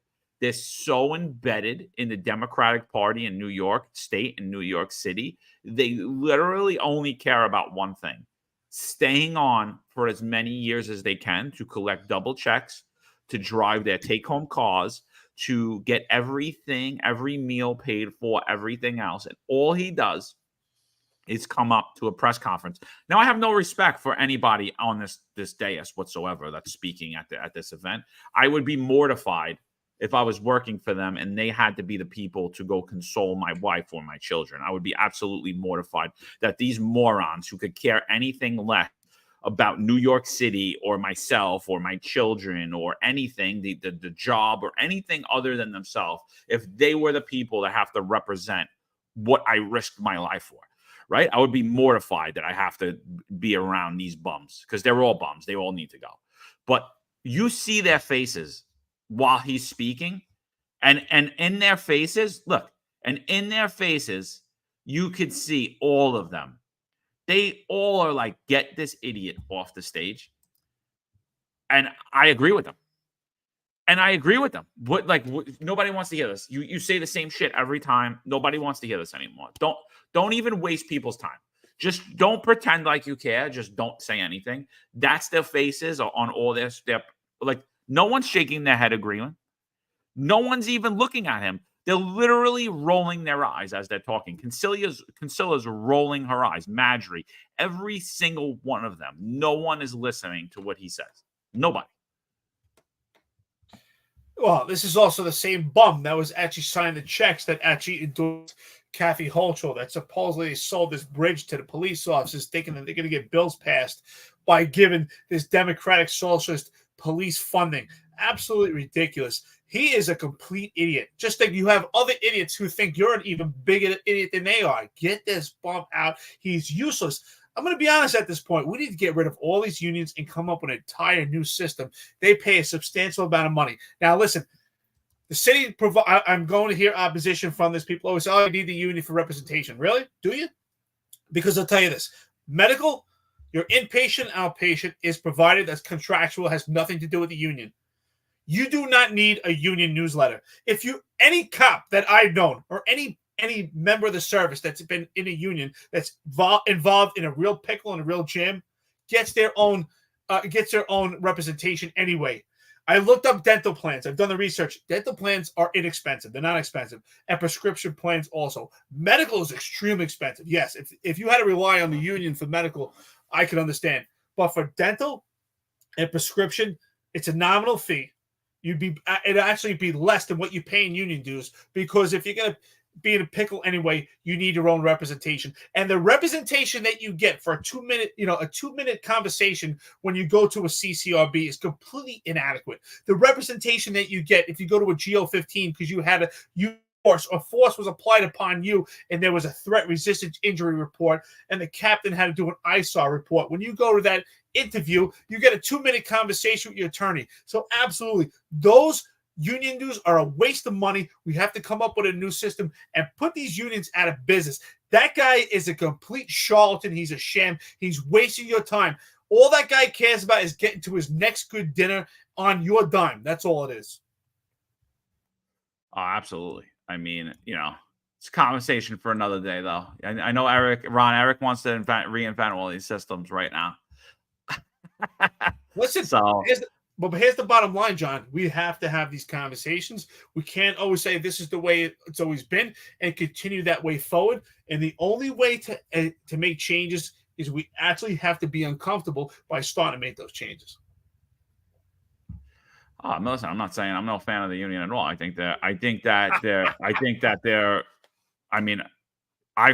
was the first person in the city that started going after the unions. It's the bottom line, and they thanked me by making sure I was the first person that had his religious exemption denied, and I wasn't even put in the same process as the rest of the NYPD. So I appreciate you guys. Appreciate it, Lou. All you guys. Thanks.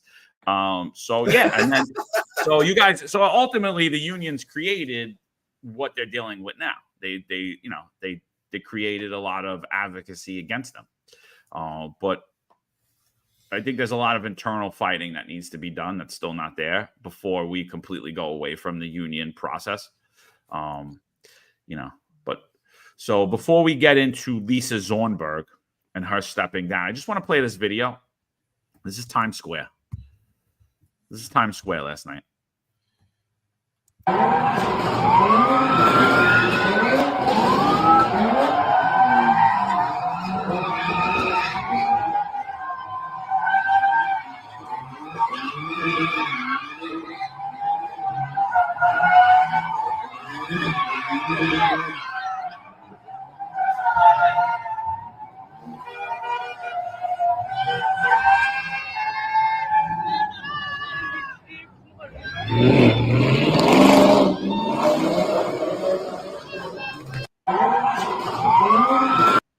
Eric, what are your thoughts about this?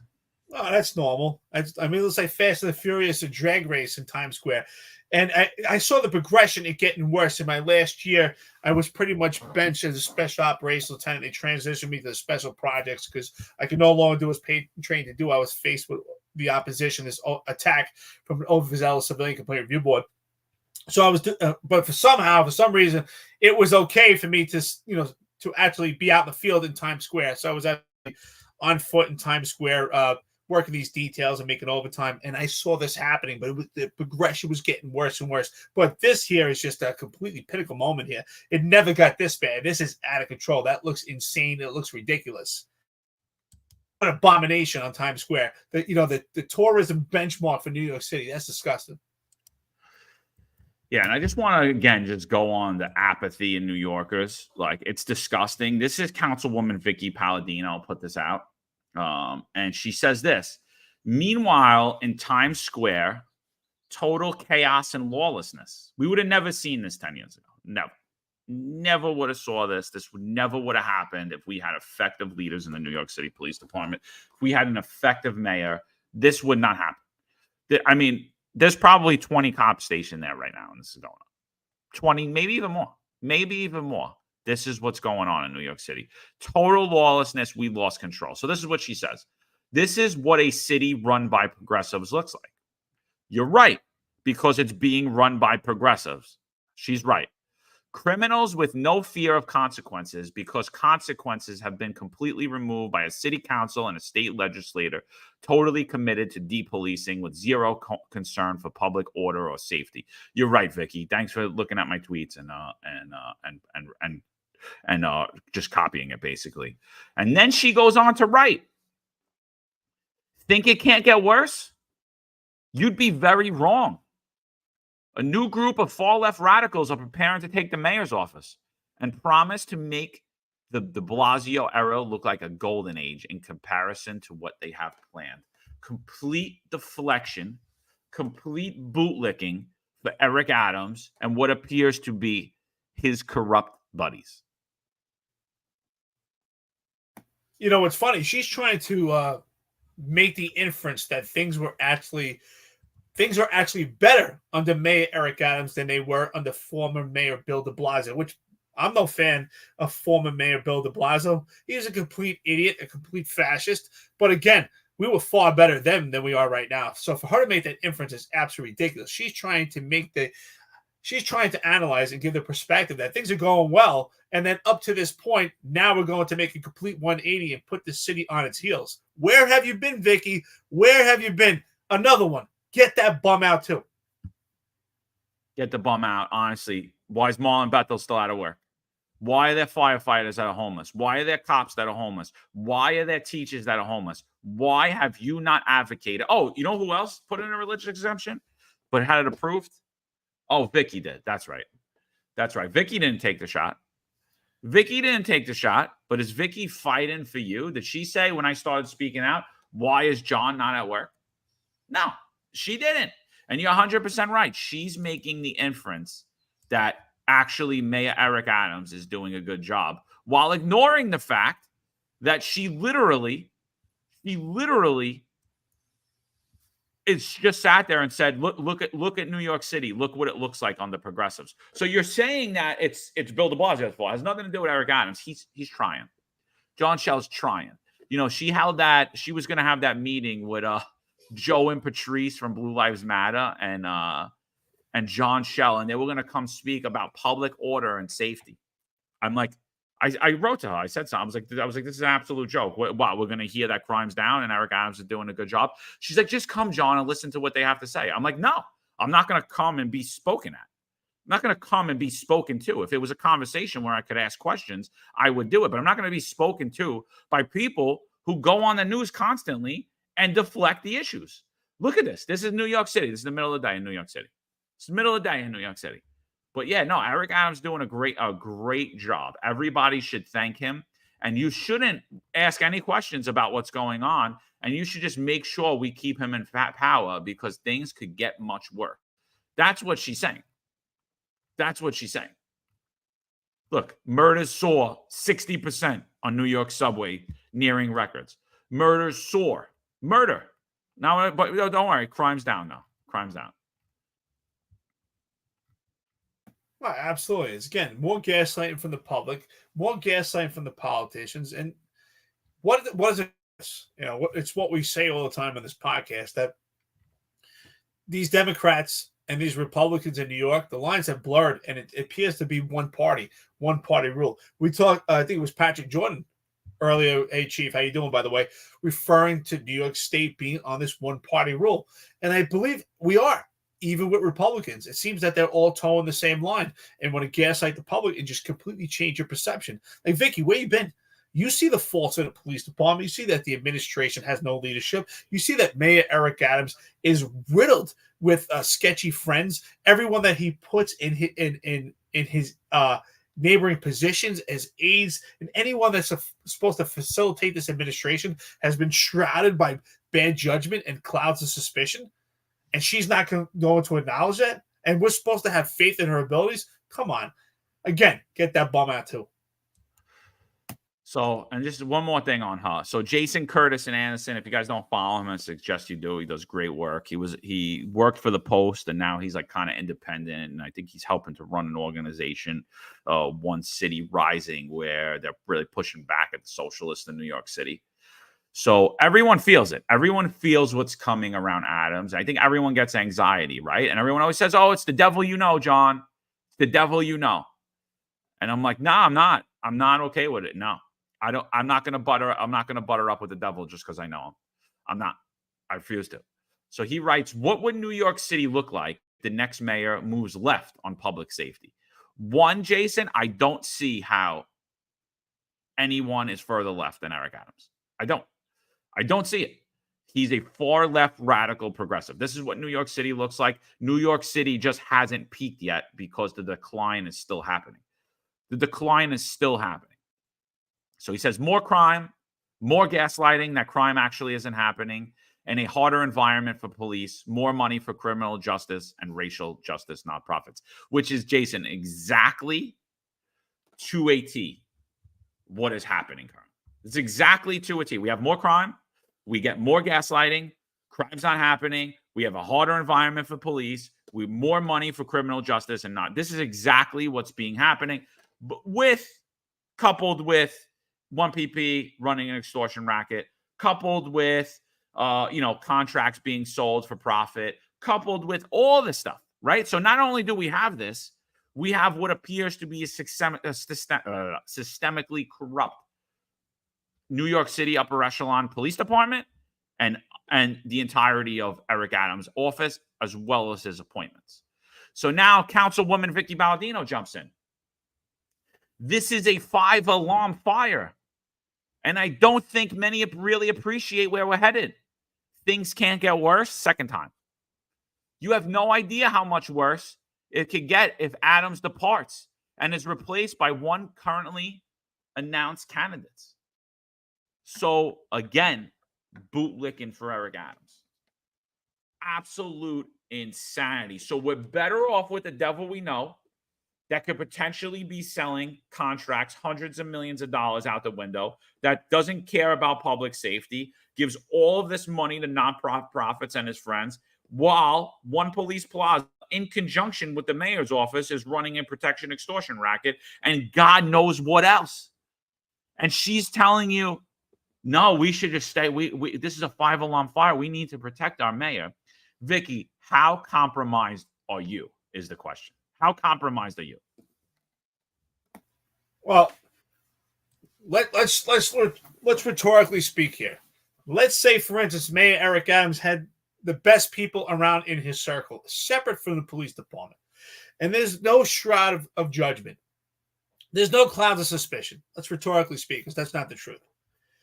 And let's just go on the ability of him to run the police department and his effectiveness. If, in fact, he was not the leftist that people like to say, that he's some type of moderate and he's the public safety mayor of New York City, then we would not have the police department riddled with inadequate leadership that we have. And we would not have a police department that has the ability to spend taxpayer money on trolling a podcast, on spending time on doing all these media tours, if they had such an effective plan where the leadership was delved into the plan of keeping this city safe and working that plan to its extreme capability and effectiveness. Again, to me, it's just another indication that Mayor Eric Adams is not the public safety mayor that he wants to paint himself if he wants people to believe. You know, we can have this battle, this argument. Some people are putting in comments that Brad Landis more left than Eric Adams. They're all far left, and none of them have the ability to run this city. But I sure as hell can tell you this. Mayor Eric Adams should not be in place when was shrouded by extreme amount of corruption. We have a police department that is deteriorated right now. And at this point, the fact that the prosecutors and the feds had to step in, he's no longer in charge anyway. So what difference does it make at this point?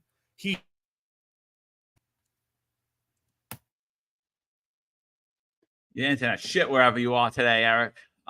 So 2 former FDNY chiefs arrested. This just comes in from Marlon Beto. Marlon, thanks for sharing. Appreciate it. So let's see. 2 former and New York City chief fire department chiefs were just arrested by the feds early Monday morning as part of a corruption probe, officials and sources says. Anthony Scavino and Brian Cordasco, who worked in the FDNY's Bureau of Fire Prevention, were nabbed on bribery, corruption, and false statement, officials.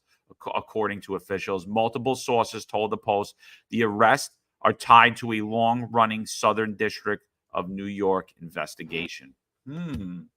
Very, very strange. Very strange. If this protection extortion racket is legitimized, and we said that they're selling the ability to get rid of complaints from all of these different state and local agencies, this could possibly be tied into that. We don't know what that at the moment. What do you think about that, Eric?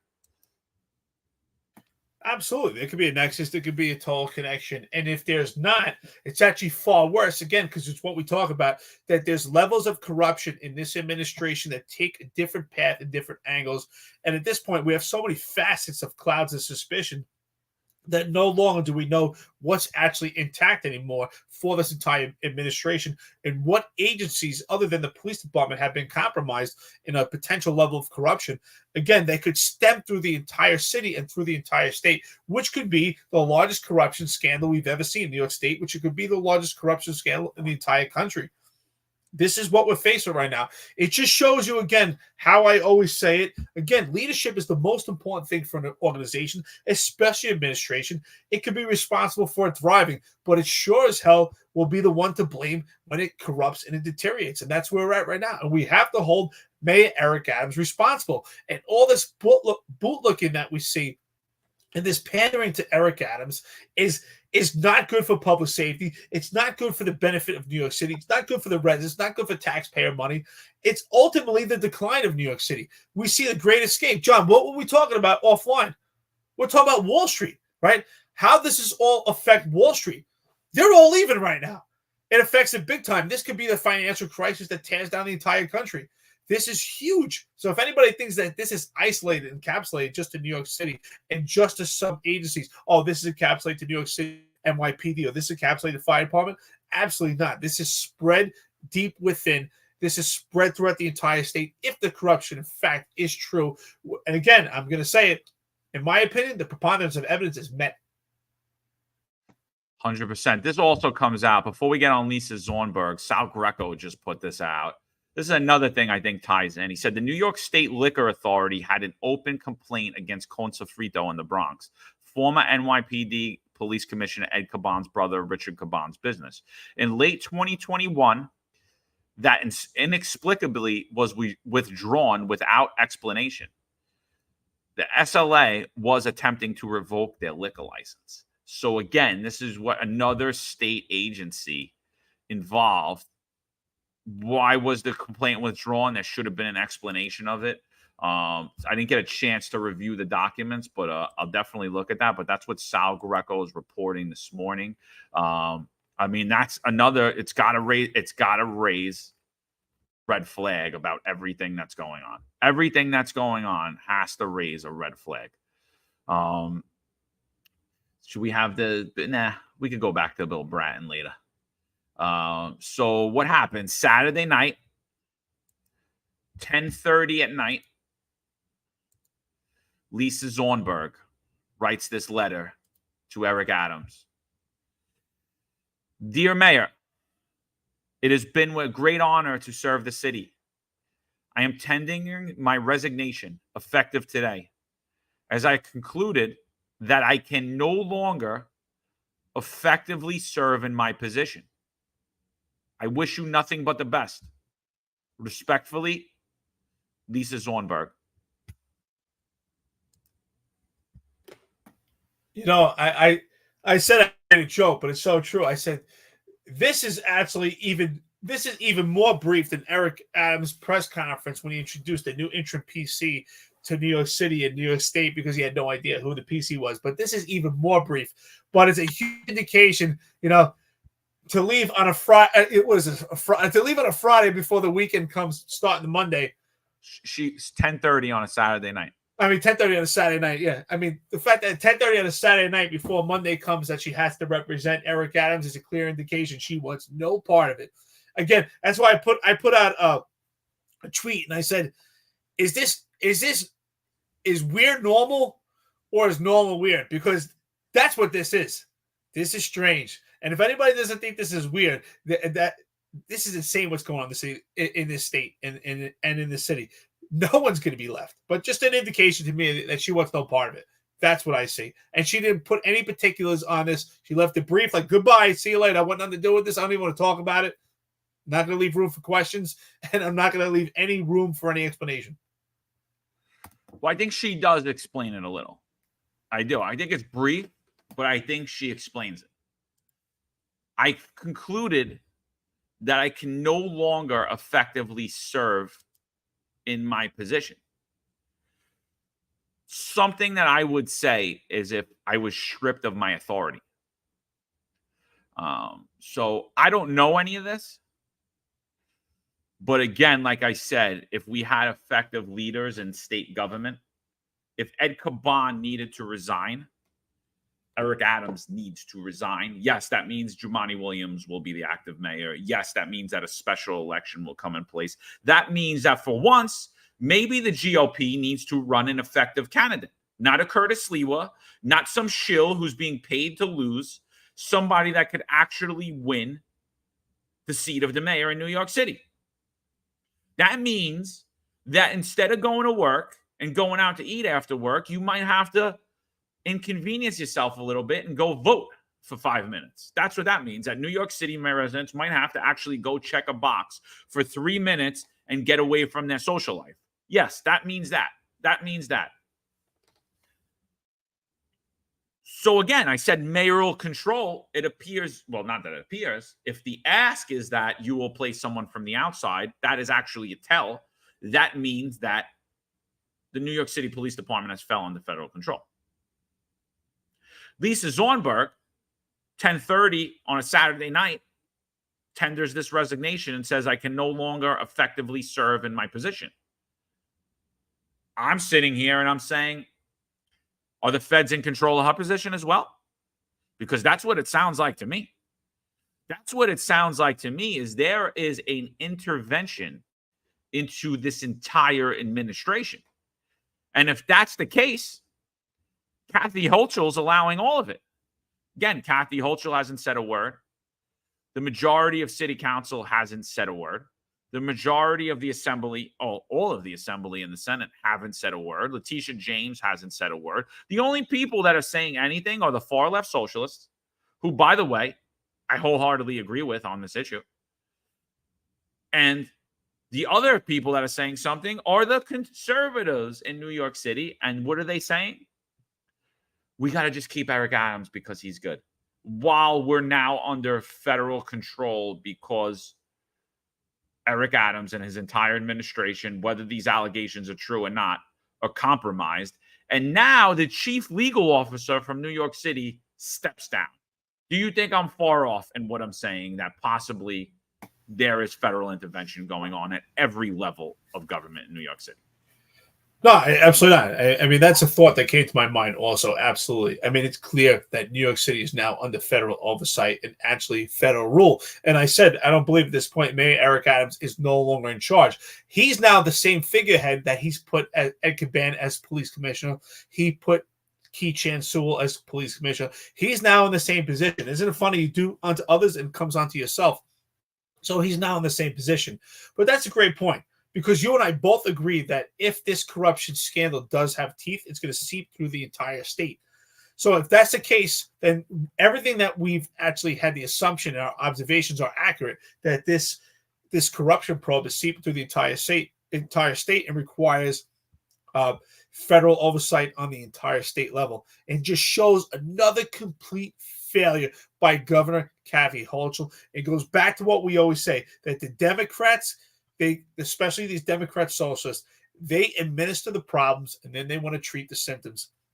And it's funny on the city level that they want to treat the symptoms by keeping Eric Adams in place.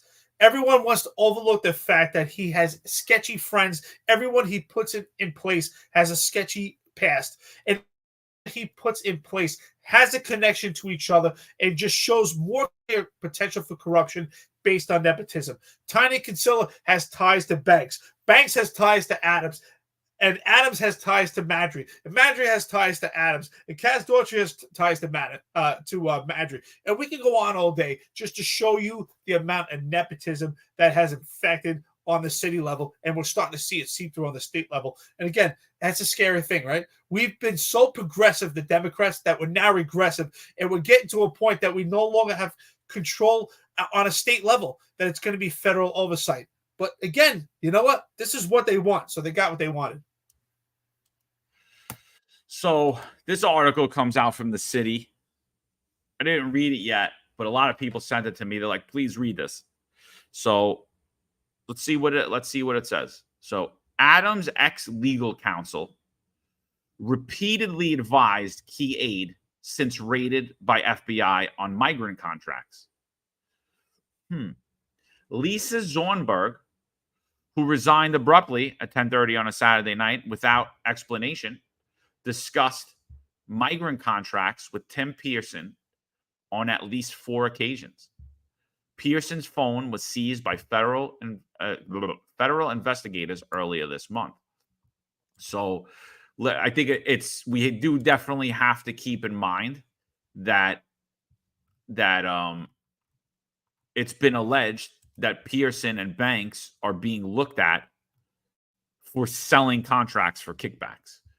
I'll read it a little bit and then let's get your thoughts, Eric. Mayor Eric Adams' former top legal counsel, Lisa Zornberg, met with another key mayoral aide whose phone was seized by the FBI, Tim Pearson, on at least 4 occasions to discuss asylum seeker crisis contracts. A review by the city has found. Zornberg resigned abruptly and without explanation on Saturday night, 10 days after Pearson's electronic devices were taken by federal investigators as part of one of 4 separate legal probes into City Hall. Most of the meetings between Zornberg and Pearson focused on his role awarding migrant shelter contracts. In another session, she advised him on conflict of interest rules regarding employees accepting gifts. What do you think about that before I go any further? Well, it actually alludes to the fact that she's aware that they're sketchy and that she actually has to advise them about that. That absolutely, that she knows there's corruption going on. They're completely sketchy. I think the preponderance of evidence has been met. We've said it over and over. We have to stop pretending that everyone's innocent until proven guilty here, because there's plenty of guilt that's going on at this level. Timothy Pearson has 4 separate allegations from different independent complainants of sexual cases. He has been shrouded with bad judgment. We've had a cloud of suspicion with him when it comes to these contracts. We've heard him talk about getting his crumbs. And Lisa Zonberg, she wants. 10-10 wins. Man 32 fatally shot on Inwood Street. Crime's down, people. Crime is down, people. On at least one of the meetings last year appears to have been quite urgent. On October 13th, Pearson's schedule noted Lisa Zornberg, meeting with you needed ASAP. In early morning raids on September 4th, the FBI seized the electronic devices of Pearson and several other top Adams aides, including Police Commissioner Edward Caban, Deputy Mayor for Public Safety Philip Banks III, and his brother, School Chancellor David Banks, and Banks' fiancee, First Deputy Mayor Sheena Wright. It's not clear what role Zornberg played in the shelter contract process, and the reasons for her sudden resignation remains a mystery. In her terse letter to the mayor on Saturday, she said, "I have concluded I can no longer effectively serve in my position." On Sunday, she declined to come to the door of her Long Island home. Her husband told the city that she would not be commenting on the reasons for her resignation.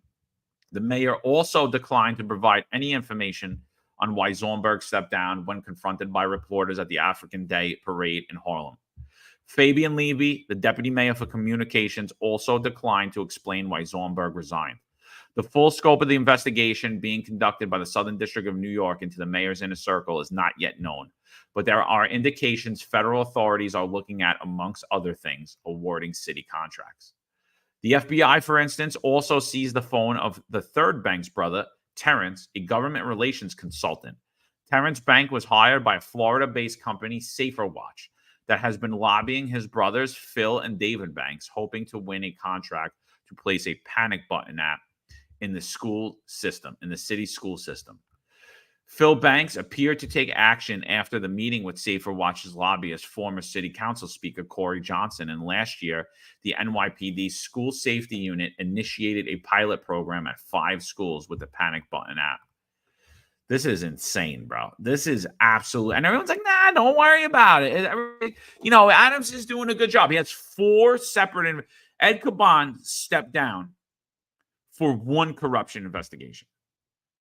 He stepped down. Everyone's like, yeah, it's the right move. It's the right move. It's the right move. Eric Adams has 4. Well, there's no doubt about it. It is the right move.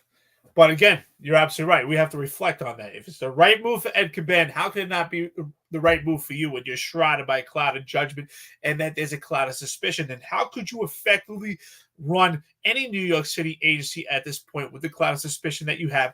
Again, the good order of New York City to flourish, we need to be free from suspicion. So he has to step down. But again, goes back to what we said, failure upon leadership at every level. And Governor Kathy Hochul has not stepped in at any point. It's absolutely ridiculous. This is seeping through the entire state. Again, I'm amazed that people are still residing in New York City and anywhere on the state level. I mean, people should be running from the hills. We know there's a great escape, but there should be just complete onslaught of people leaving. There should be nobody left. This should look like, the day after tomorrow. This is ridiculous that this is seeping through the entire state. And again, I hope that Ed Caban is not going to allow himself to be the solo, just to be on his own on an island by himself, just like Kaz Daughtry doing karaoke. I hope he goes out singing. I mean, I think, Scooch, this comes in from Dave Savella, or Scooch, as I like to refer to it as, is the interim is there until Eric Adams leaves office, either by removal, a resignation, or an election. Adams can't be permitted to appoint another PC while he and NYPD leadership may soon be charged. Sad state of affairs, my friend. I totally agree with you. And now we're seeing these investigations seep into every level of the Adams administration. Every level. This is not small news by any stretch of the imagination.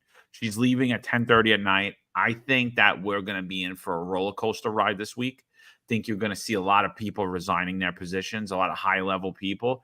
Do I think it's all going to come at once and there's going to be an overnight change in all of the NYPD leadership and all of New York City government? No.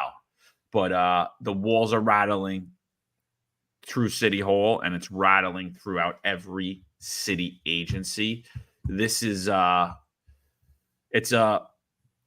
it really is it's a sad state of affairs right now. What's going on? It's an absolute sad state of affairs. For those of you guys that aren't following Dave Savella, I highly recommend you do. Great friend to the podcast.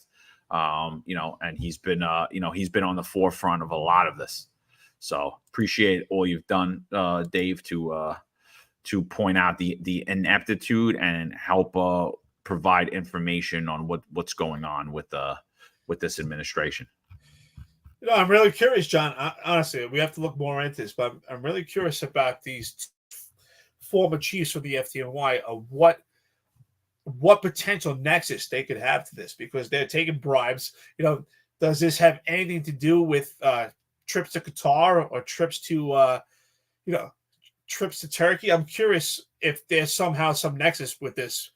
So this is the first we're hearing about it. But again, there's corruption on every level when it comes to Mayor Eric Adams, as far as probes and actually people being found guilty of corruption. How can everyone be involved and have their hand in the cookie jar and be dirty, but not Eric Adams when he's the leader himself and appoints the same people that are getting caught in these scams? How can it be that he's the one that's free from everything? It's, again, can we actually speak about reality and see what's going on here, and not pretend that Mayor Eric Adams is not living in a cloud of judgment, that we all are suspicious of every movement that he makes, and everything he does is just sketchy. I mean, this is the same mayor that is sniffing a bag of marijuana during a seizure. Can we not pretend who he is? That's a good point, and that's a good point to bring up. That I think when we look about, a lot of the people are complaining there's only about 1,000 marijuana licenses in New York City, and all these businesses are being shut down for being unlicensed vendors. And they're saying that entire process is skewed and it's only friends of Eric Adams. And someone had just sent me the other day that the nightlife mayor, Jeff Garcia, was or still is, I don't know if he still is, the president of the Latinos for Marijuana Association. So he's tied into that. There's photos of the sheriff of New York City, Anthony Miranda, at that organization. Same guy that's in charge of shutting down those businesses. A lot of collusion happening. I won't be shocked if we hear things in the future about the sheriff of New York City, the appointed sheriff under Eric Adams, Anthony Miranda, and this whole marijuana licensing scheme and enforcement is actually tied into all this too. Dave Savella, actually, while we're on the topic, he actually brings in this great video and he says, I don't always listen to podcasts about NYPD news, but when I do, I prefer to find us Unfiltered. So let's play this. This is just a little bit about, this is what me and Eric were talking about 3 days prior to Tom Donlon's appointment, and it kind of plays into how we titled this episode. So let's play this video real quick. I mean, I think we've been on point about most things.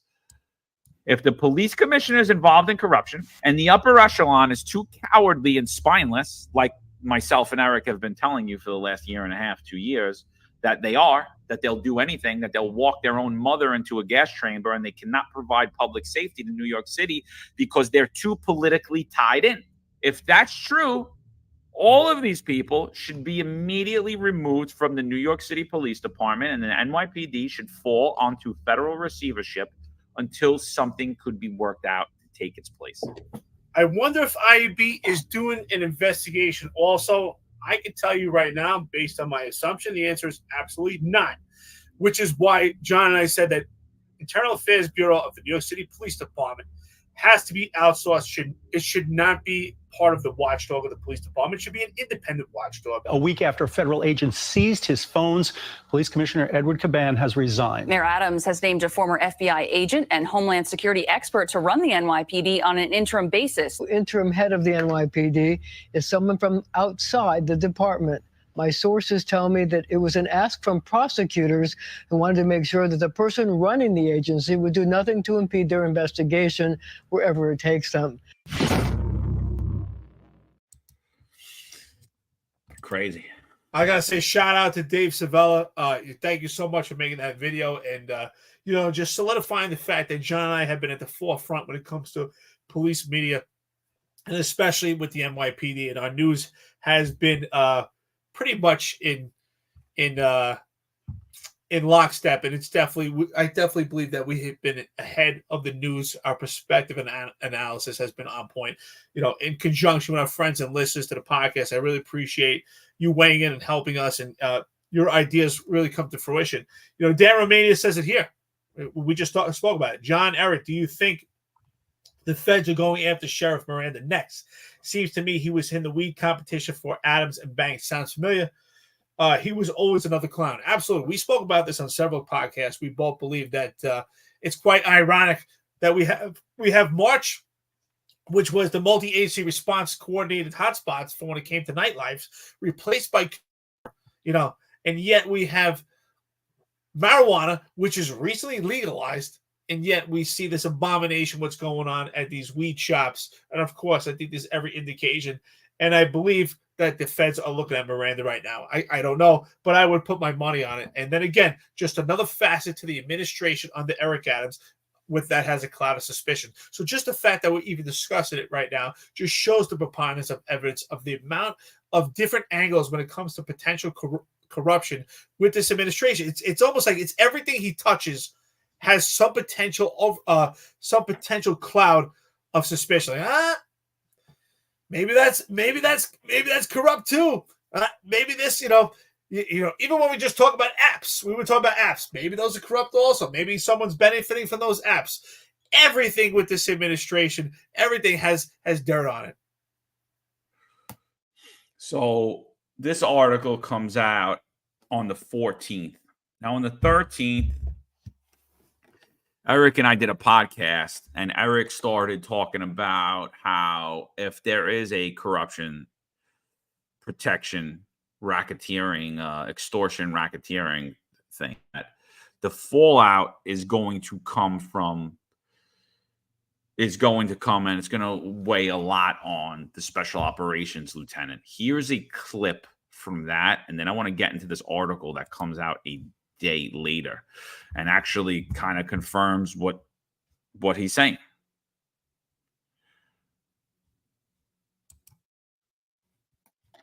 John, the 311 system is monitored by the special operations lieutenant. Now, I'm not blaming the special operations lieutenant, but the special operations lieutenants do respond to CompStat.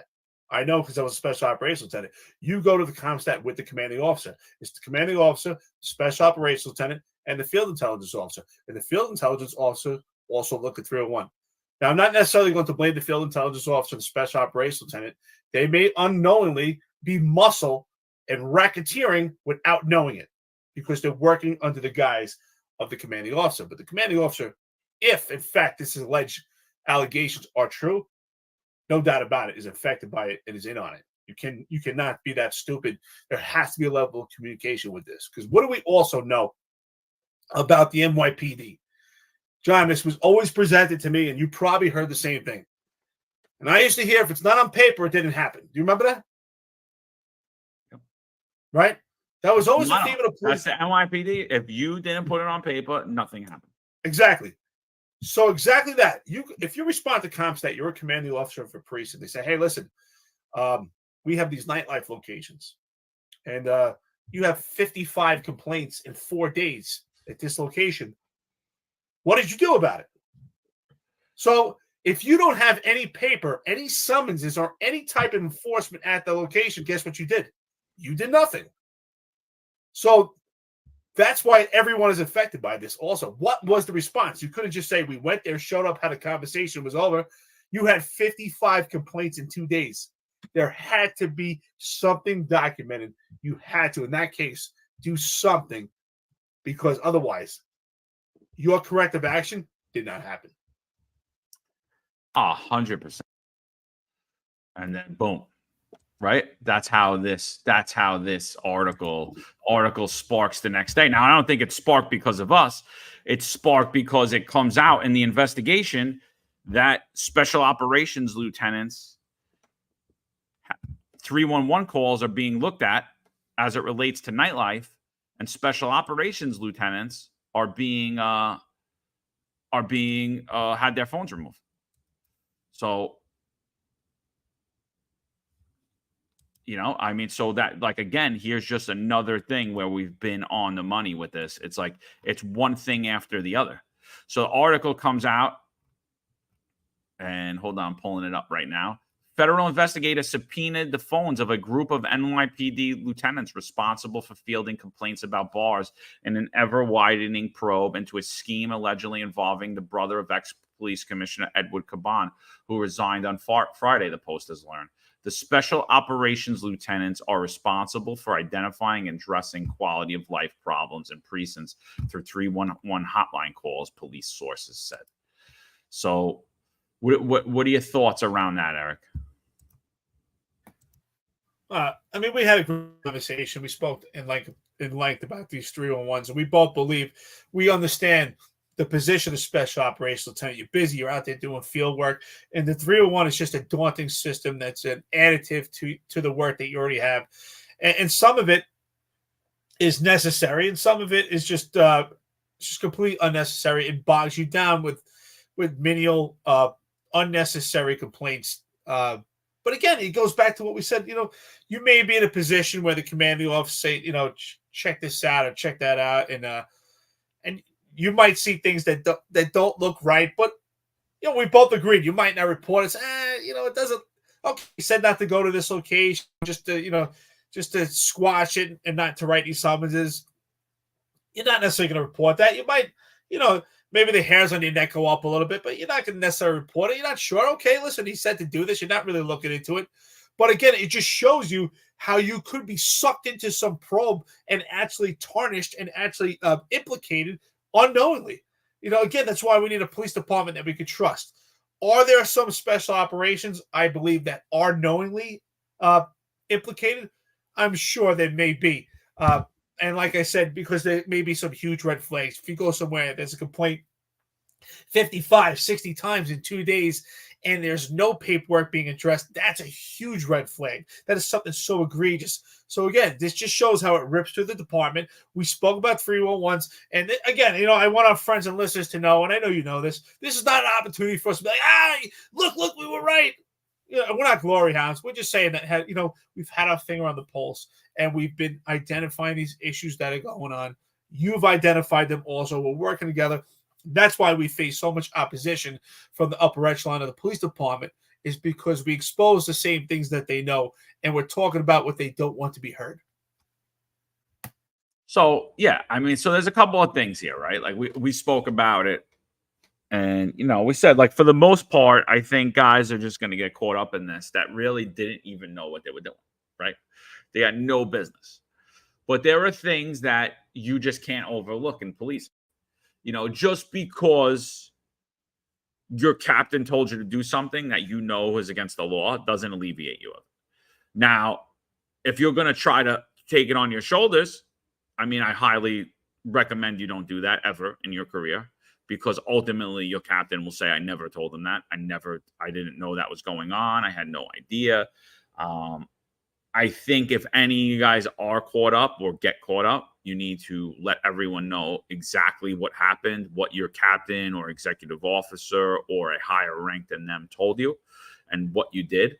I do think that you guys, for the most part, as far as it relates to special operations lieutenants, FIOs, and cops that were on the scene, I don't think that they're systemically infected into this. I just think you guys are getting flack from it. You got caught in the crosshairs because of the corruption at the top, the appearance of corruption at the top. And unfortunately, your good name's being blemished because of the self-proclaimed Dream Team or the self-proclaimed Gotham Brothers. Their lack of integrity has put you in the crosshairs. Now, we were told, Eric, I mean, we played the video a few days ago from Cure, right? And they said that they were moving towards a more non-enforcement approach instead of the old days of the March program where we're looking to shut businesses down and hammer businesses. So you're going along with the model. You're going along with what the mayor said. You're not doing anything wrong. You're following orders. So, and I think you guys, again, integrity is a hard thing. If anybody's questioning, asking questions, here's my advice. Tell the truth. Oh, did you think it was weird? Yeah, I did, but everything in New York City is weird. I think all the politics are weird, right? I think everything I've been being told, right? We were told, you saw the last scandal broke out, and they were saying how inappropriate it is for the NYPD to have these relations with the Jewish community. And I'm like, isn't that the community policing model? Isn't that the same model that we're approaching right now that you're touting needs to go citywide? You're basing the model of community policing. You're taking the model that's in certain commands and you're branching it out. And now you're saying, you know what? I think those models are inappropriate. So it's the same thing here, right? If there was a lack of enforcement, there's a lack of enforcement because you were told at the top. So I think telling the truth is what needs to happen here. Just to finish out the article, it says the lieutenants were allegedly told to take it easy on bars that were clients of James Caban, the former commissioner's twin, and himself a former NYPD officer. Do not do enforcement, just mediate, the cops were told. Noise complaints, crowd complaints, drinking on sidewalks, people having sex in their vehicles. It's all the behavior that affects a neighborhood, the source says. So, Eric, is it weird to be told that? I mean, that's what the mayor's telling the city they're going to do. Well, you're right. Hey, listen, the bottom line is it is strange, but at the same time, it's coming from the mayor. This is the administration that they're working under. This is the policy at this time, converted to Cure. So, of course, it's strange, but at the same time, it's kind of on the lines. If you're in the police department, during this time, if you think about it, it's kind of on the lines with the NCO program, which was the Neighborhood Coordination Officer program, which was a different approach to policing, not to be so hands-on when it comes to summonses, not to make arrests, that there are other ways to circumvent this, to alleviate crime and not arrest our way out of crime. That's what I was told when I was working in the police department, that we're not going to arrest ourselves out of a situation. That was the terminology. used when former Mayor Bill de Blasio was in office. We had certain parks that were just drug infested, and we were told, well, we don't want to arrest ourselves out of this drug problem. We have a shoplifting problem. We don't want to arrest ourselves out of it. So it kind of goes on the same token with this neighbor coordination officer program. We don't want to arrest ourselves out of this nightlife situation. We want to find other ways to corrective action. So that may be so, but the part that should be the red flag is, wait a minute. The brother has a business, and these are the locations that we want to stay off, and he looks just like him. And the question is that I think that would be strange, but at the same time, okay, he's his brother. He wants, he okay, it's kind of like a perk. You could say it's almost like a PBA card. But the part that should be a red flag, if they knew, and I know you and I did an entire year, is that he has a security detail, and he's got more access than any police officer in the entire department. That's the part that should have been a red flag. That's why I say every one of these chiefs is implicated and infected and compromised. How did not one chief say, wait a minute, this guy has a licensing business. He's out there with clubs. We have this 311 system. It comes up on every CompStat, and we're not addressing these locations. These locations are also, under his business. These two things, these red flags didn't go up. Don't tell me. And I've heard numerous excuses. I've been on the phone with so many different cops in different ranks, make excuses for these chiefs. Just a 2-star chief. How does this chief know? Or this chief is working in Queens. They're not in Manhattan. Come on now. Absolutely ridiculous. Enough with the excuses. 100%. And that's the thing is again, the fallout from this goes down to the rank and file. Let's finish the article. A Brooklyn bar owner told NBC New York Thursday that James Caban tried to extort him last summer. Shamel Kelly, who owns Juice and More on Mermaid Avenue in Coney Island, told NBC New York he went to City Hall to seek a break from heavy police presence at his establishment, and that a mayoral staffer introduced him to James Caban. His bar, which served juice during the day and alcohol on the weekends, had been subject of a dozen noise complaints. James Caban told him that he'd take care of his problems if he paid $2,500. I like the post, but they miss a lot of shit. So they miss a lot of shit. So he didn't just go to a mayoral staffer. He didn't just go to a mayoral staffer. He went to the Office of Nightlife of New York City. So the Office of Nightlife in New York City created this cure program, right, in conjunction with the mayor. It's headed by Jeffrey Garcia, former NYPD, I believe, detective. I'm not sure. I could be wrong about that, but a former NYPD nonetheless. So they went to that office, which in that office stated, and that mayor stated, and Jeffrey Madry stated, and I think Ed Caban had made a statement. They all stated how we were moving away from the enforcement model, right? So now it's like, oh, well, you know what? These special operations lieutenants, they should have known better. It's like, well, what should they have known better about when you're hearing it coming from the top telling you that, hey, listen, we're moving towards this other, we're moving away from the enforcement. We just want to mediate. We just want a corrective action. We don't need to hammer people, right? We want to move away from that as a city. You don't know what the hell you're doing. You don't know that the police commissioner's brother is running a job. You don't even know why the police commissioner's brother has a security detail, right? He's getting threats. Okay, sounds normal. I wouldn't think anything of it. I wouldn't report that as corruption. If my CO told me, lay off this bar, I wouldn't report that as corruption. This is the model. There's well-documented evidence. Google nightlife New York City. Google New York City Mayor Eric Adams nightlife. See what comes up. Exactly what I'm telling you is going to come up. Jeff Garcia, Jeffrey Madry, Ed Caban, Eric Adams. They're all telling you they're moving to a different form of policing nightlife, right? And now it's like, we're going to look at the special operations lieutenants. Why? You looking for fall guys? Why are you looking at them? It's also rumored, Eric. It's also rumored that the nightlife mayor or executive director of New York City nightlife, Jeff Garcia, had actually spoken at a CompStat. What do you think the ramifications of him speaking at a ComStat? For me, it alleviates the rank and file of anything that happened there on out, and all of the weight goes on to the people who were in the know, who knew exactly what everything was going on was wrong, who witnessed corruption and said absolutely nothing, which is the upper echelon of the NYPD, who should ultimately be held responsible. And that's why I continue to say, throw those bums out, all of them. Oh, absolutely. Listen, I went to ComStat constantly. I was at ComStat probably every 4 to 6 weeks working the South Bronx, right? So what do you get at ComStat? You get an analysis and you get a directive. The directive and the analysis that you're getting from these chiefs gets disseminated to the entire department.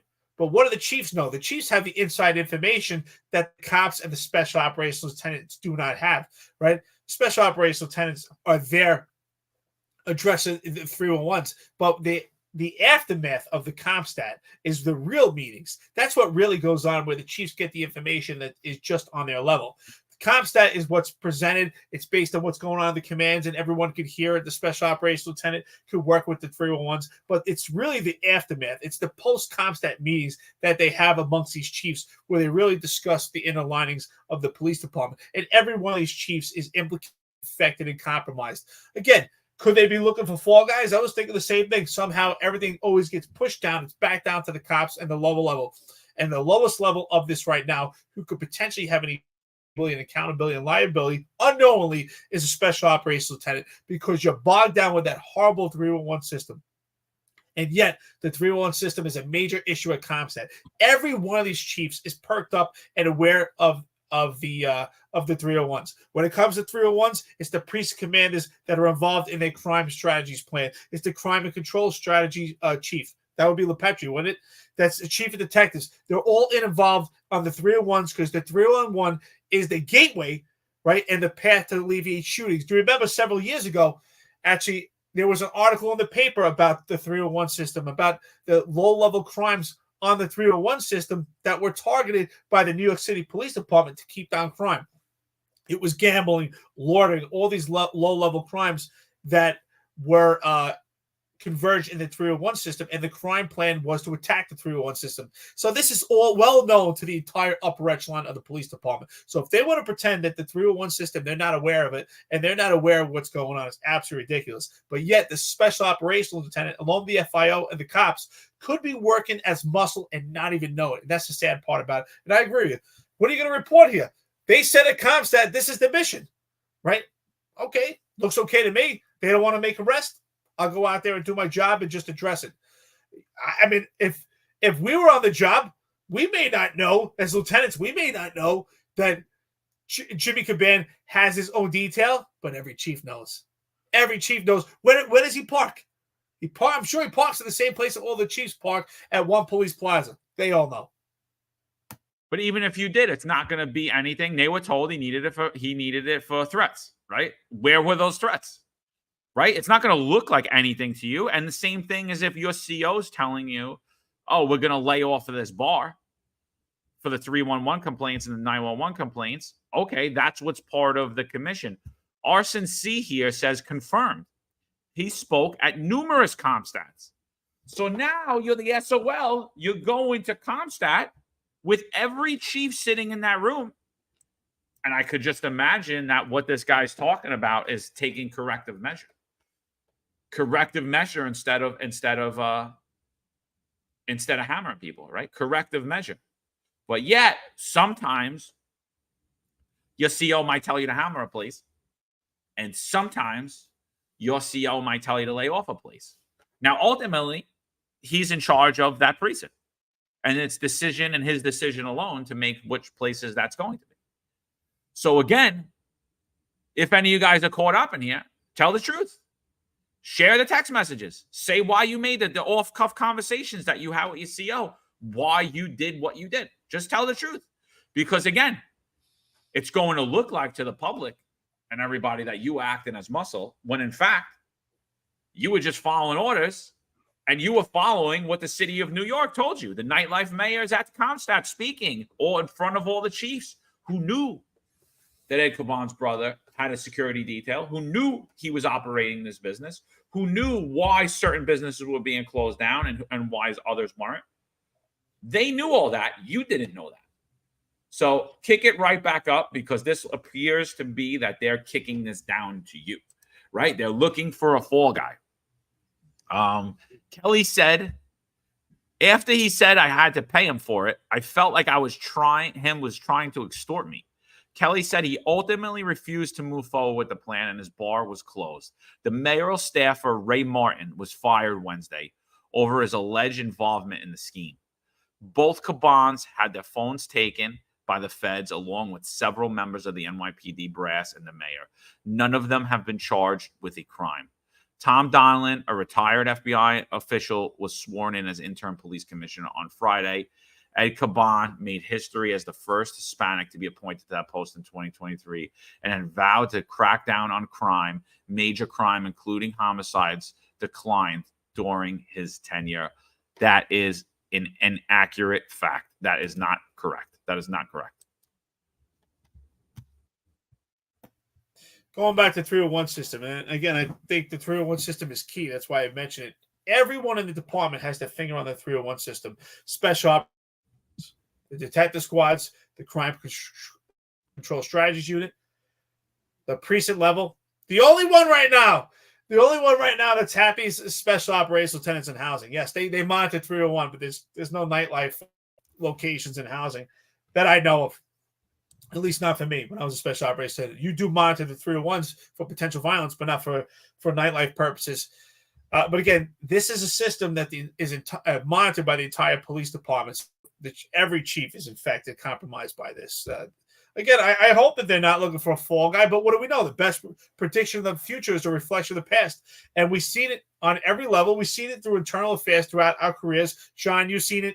Even despite your stint with IAB, you know it's always the cop the cop that's part of an investigation that becomes the fall guy. And what would make this any different? They're going to find the lowest level ranks that have any implication and put the fall on them. Level that has any implication in this is the special operations lieutenant. No doubt about it. And there's Ray Martin and James Caban here up on the screen. Clubs and bars that were shut down, they're left in the car, right? Two to the back of the head. And leave the 311 complaint, take the coquito, right? So we're going to hear about racist memes. We're racist. We'll hear that from Bootlicker News New York City. We'll hear this from the bootlicker Vicky Palladino. We'll hear this from the bootlicker fraternal organizations, the NYPD. But it is what it is, my friends. The truth is a terrible thing. Call us what you will. We're still going to make fun of the insanity and point it out. So, yeah, I mean, it's a sad day to hear that, right? It's a sad day to hear about not only is there an allegation being made that there was a protection extortion racket happening in the NYPD that was stemming from an employee of the Office of the Nightlife, as well as the police commissioner's twin brother. The other thing is that we're going to sit here and we're trying to be led to believe that no one knew what was going on. Ray Martin was immediately fired from New York City Mayor Eric Adams' office. He was immediately fired when that news article dropped. But we're going to sit here and believe that the upper echelon of the NYPD, who are supposed to keep us safe from terrorism, let's not forget we're the #1 terrorist target in the world. They're supposed to keep you safe from crime. They had no idea any of this was going on. And again, if they didn't, they're either too stupid to be in that job or they're in on it. But either way, we got to throw the bums out, all of them. And the same goes for Eric Adams. The same exact standard applies to Eric Adams. And I wouldn't back off that for a second at all. So since we're talking about the rank and file, right? We're talking about the lowest level that may be implicated in this, which is a special operations lieutenant. We also have to look at who may be inadvertently implicated in this. Is the neighborhood coordination officers. So the plan of the New York City Police Department, the neighborhood coordination officers on the precinct level, was to suppress these complaints. John, you had alluded to it, right? You spoke about it, I think, last podcast, maybe the one before, when we talked about 301s, how your commanding officer would tell you, listen, get this person to stop making all these complaints. And you're like, well, how do I do that? You want me to kill her?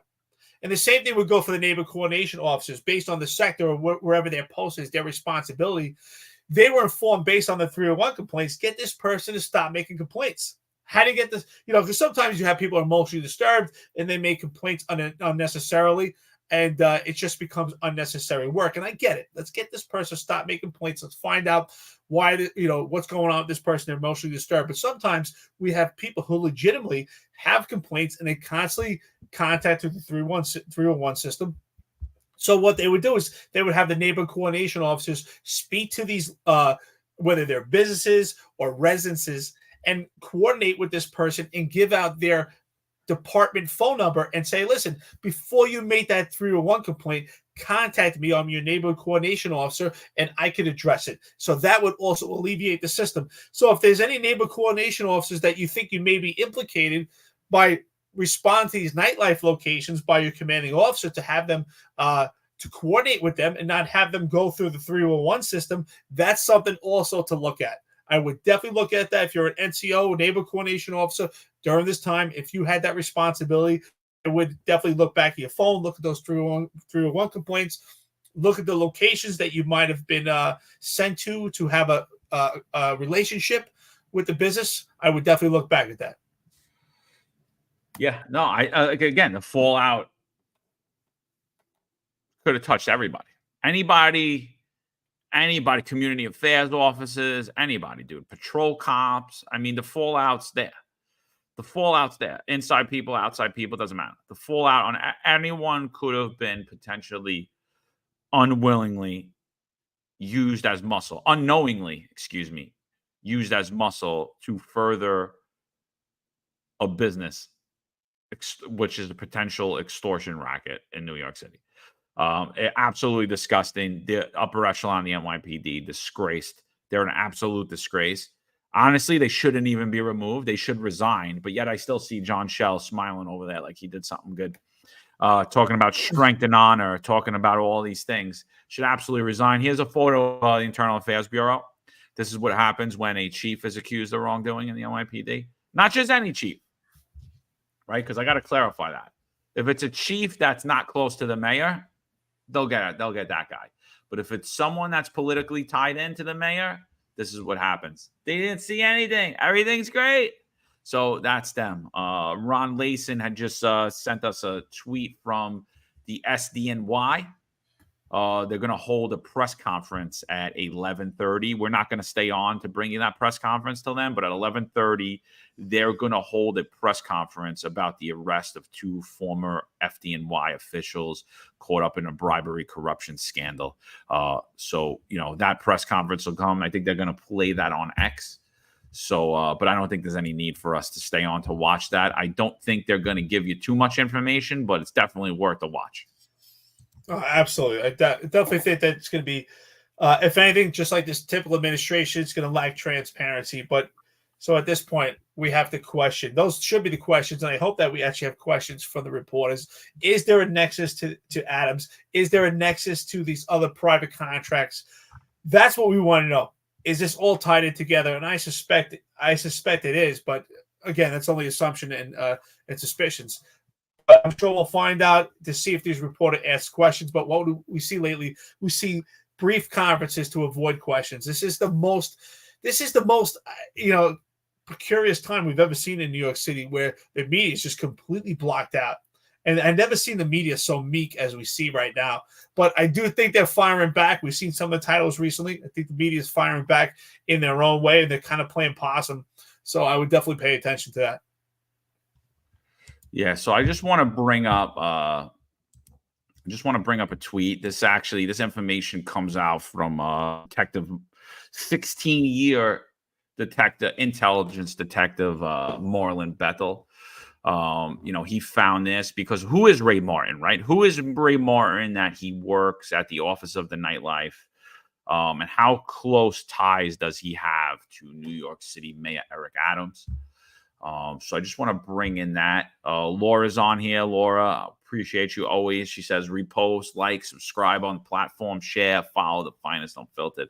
Thank you for that, Laura. We got about 1,600 people in here. We're talking about the fallout now of the potential extortion protection racket stemming from the NYPD, as well as the appointment of Tom Donlon, which Marcia Kramer reported was an ask or more like a tell from federal prosecutors.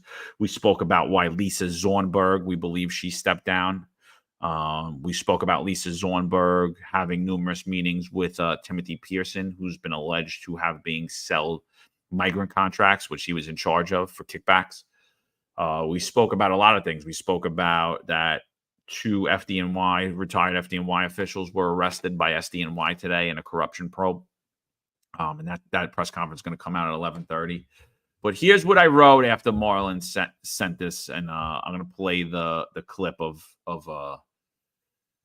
who this gentleman is. So, how close was New York City Mayor Eric Adams to his staffer Ray Martin, who was fired for steering a Brooklyn bar owner to James Caban, former NYPD PC Ed Caban's brother, who was caught up in a federal corruption probe? Why not listen to Ray tell him yourself? Below is a clip from the In My Head with Jay Blessed, episode 15, Preserving Caribbean Culture in New York City with Ray Martin, former New York City nightlife governor employee. Put the link to Jay Blessed's podcast there. Credit for this find belongs to 16-year NYPD intelligence detective Marlon Bethel, who was terminated for non-disciplinary reasons. Marlon is a legal immigrant to the United States of America and a black man. Eric Adams fired him for his refusal to bend his integrity and comply with an illegal mandate. Do you think Eric regrets terminating and forcing out his most competent employees for refusing to bend their integrity? This is not the 1800s. Let's hear from Ray Martin. He's going to talk about, this is years back, by the way. This is when Eric Adams was still a borough president. So let's hear how close Ray Martin is to Eric Adams while everyone attempts to play dumb. This is not the 1800s. So we had to take ownership that for whatever reason, there is violence that is associated and give this perception associated with Juve. So that killing ignited a group of us. I was always working very closely with the borough president, Eric Adams. Again, I was his kind of liaison to the community in terms of hospitality and nightlife. I should say, Eric, borough president Adams, has been really a true ambassador. One of the things that people don't realize that where I am now in the mayor's office, this was triggered by him. Yes, and when he was a senator, I was relentlessly, any black elected officials can tell you, they know who Ray Martin is, and he's a pest. I believe them.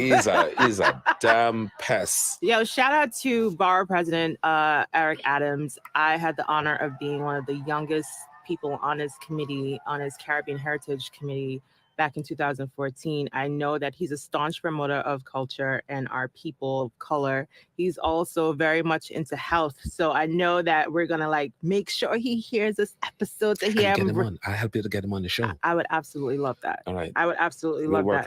We'll work on that. Much love goes out to Trinell Gabe. So there you hear it. Very close ties to Eric Adams this person has. His career is very tied in, and it's being alleged that he was involved in an extortion racket where he steered business to the police commissioner's brother, who then influence peddled to use his influence within the upper echelon of the NYPD to either steer enforcement towards or away from potential clients or his clients. So we know that he was fired immediately So there was obviously some wrongdoing on Ray Martin's part. Eric, what do you think about all this? Well, so I had said, I know some people would argue this, but the fact that he was terminated to me is an indication that they don't want an investigation. Now, I'm not saying you're going to leave him out there for months. If he's out there with a racketeering scheme and he's making money, we can't have someone out there that's actually committing crime. But it could have been more than a day. The fact that he was terminated immediately, of course, it does exemplify the fact that there is wrongdoing, but there's no investigation. One day, just terminate immediately. I mean, we know that more than one day. Even if there's an investigation that's going to be interviews and documented what type of infractions he's committing, whether it's criminal or not. But they did not dig deep into it, and I think the reason they did not is because they don't want information exposed. And the fact that he's ties to Mayor Eric Adams for so long, and he said in his interview, everybody knows me, right? So how do we not look into further to say, well, are there other people involved in this potential scam? Again, they don't want investigation. It's a huge red flag. This interview says a lot to me. A great job by Marlon. You know what? Again, the New York City Police Department knew you were ambitious then, and they didn't think you were going to be ambitious now. Well, here's a wake-up call. Great job, brother. Thank you. Yeah. So, we're sitting here and saying absolutely, if Ed Caban had to step down, then so should Eric Adams, right? Caban stepped down one corruption investigation. Eric Adams has 4 under his administration. So how does the same standard not apply? How does the same standard not apply? Just going to play you a quick video real quick. Let's see this. Neither directly connected to Koch tarnished his administration.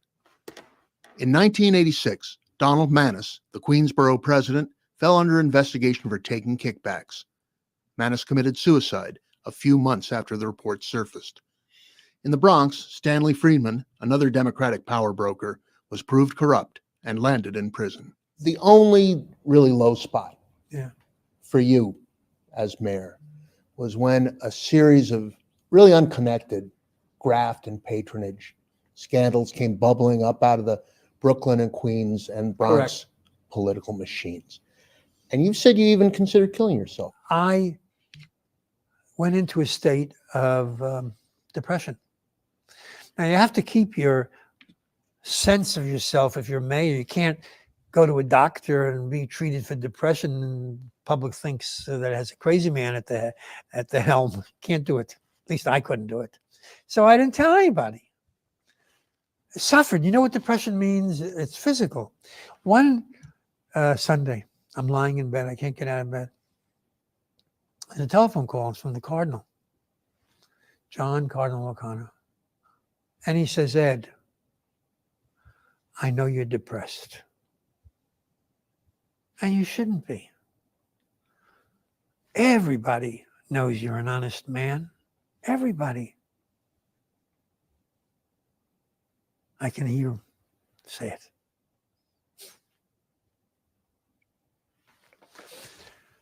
So I said, Your Eminence, I can't thank you enough for this call. You don't know what it means. He said, not at all, Ed. Not at all. I said, Your Eminence, the Lubavitcher Rebbe didn't call me to tell me this. It was you. Did you have a plan for life after politics, or were you going to run forever? I was going to forever. I ran for a 4th term and I got beat. What do you think about that? He had a corruption scandal. He wasn't even tied to it. And he was completely embarrassed and thought about killing himself.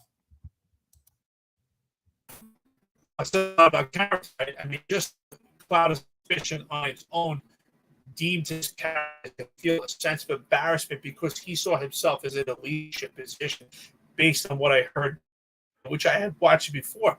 And I thought the same thing. And yet when it comes to Mayor Eric Adams, instead he gloats and he deflects. And what did he do here? He took full responsibility and said, hey, listen, it made me feel terrible from the inside that it even caused physical pains from depression because he was in a position to lead the city, and that cloud of judgment, he felt deteriorated from his position. That's what, I'm not saying you should feel to kill yourself, but there should be a sense of embarrassment when there's a corruption scandal, targeting your position and your credibility, integrity. That's why it's amazing by this administration that they're not bothered to question.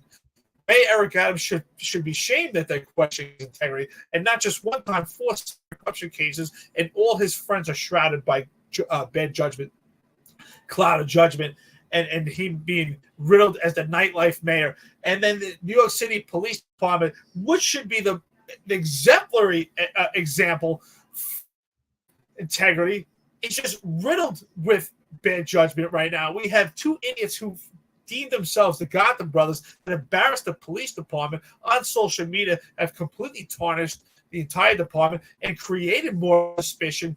Because the question is, why are you so concerned with journalists probing the police department? Why are you so concerned with this police department being affected by criticism at the upper echelon, especially when it comes to the podcast? Because it's just opinion from us, friends and listeners. But yet it leads me to believe that the underlying reason is because there's things to hide.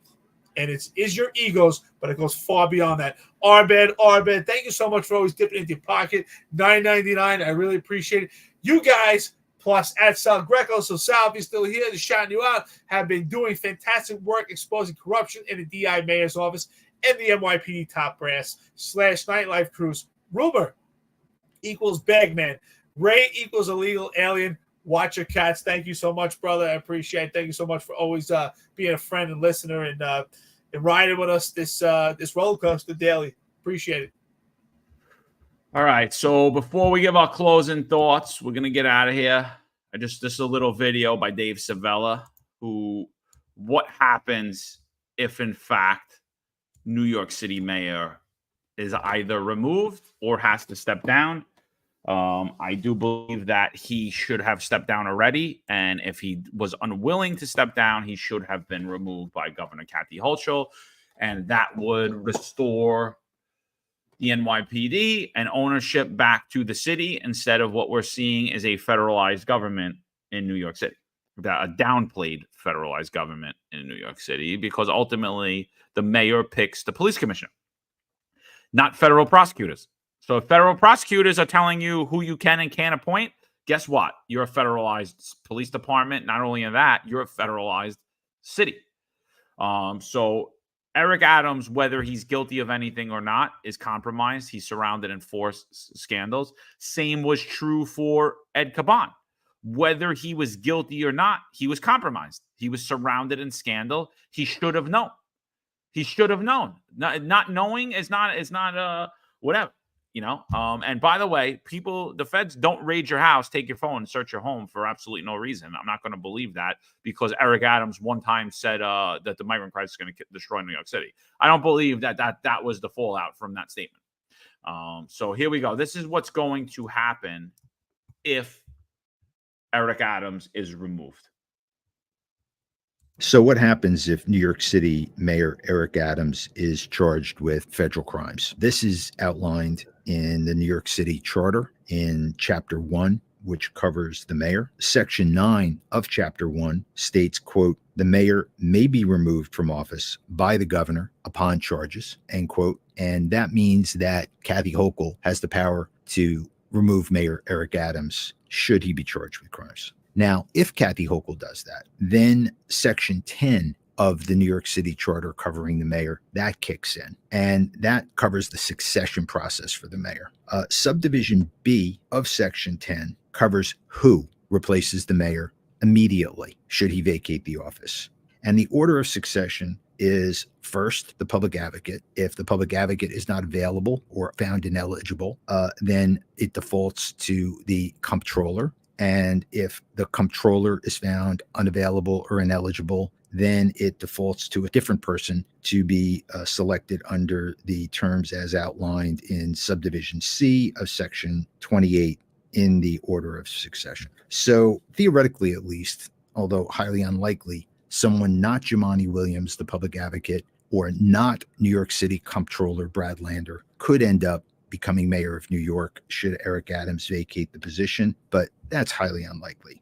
Now, from there, how long acting Mayor Williams or acting Mayor Lander serves is a function of when Mayor Adams was removed or resigned from office. If Adams leaves office before March 26, 2025, there'll be a special election. And if acting Mayor Jumaane Williams or acting Mayor Brad Lander are not elected, the new person who is elected serve through the remainder of Eric Adams' term, December 31st, 2025. Or if Eric Adams leaves after March 26th, 2025, the acting mayor, be it Jumaane Williams or Brad Lander, that person will remain in office as an acting mayor through November 4th, and then they will be replaced by the person elected on November 4th, almost immediately after the election. And that person will start their full 4-year term a few months early. That's how the system's going to work. Should Eric Adams be charged with a crime? And should Kathy Hochul decide to step up and remove him from office as a result? So what happens? Very informative, Dave. Thank you if you're still on here listening. Yeah. I mean, so Eric, if he's guilty, should he step down? If he's not guilty, should he step down?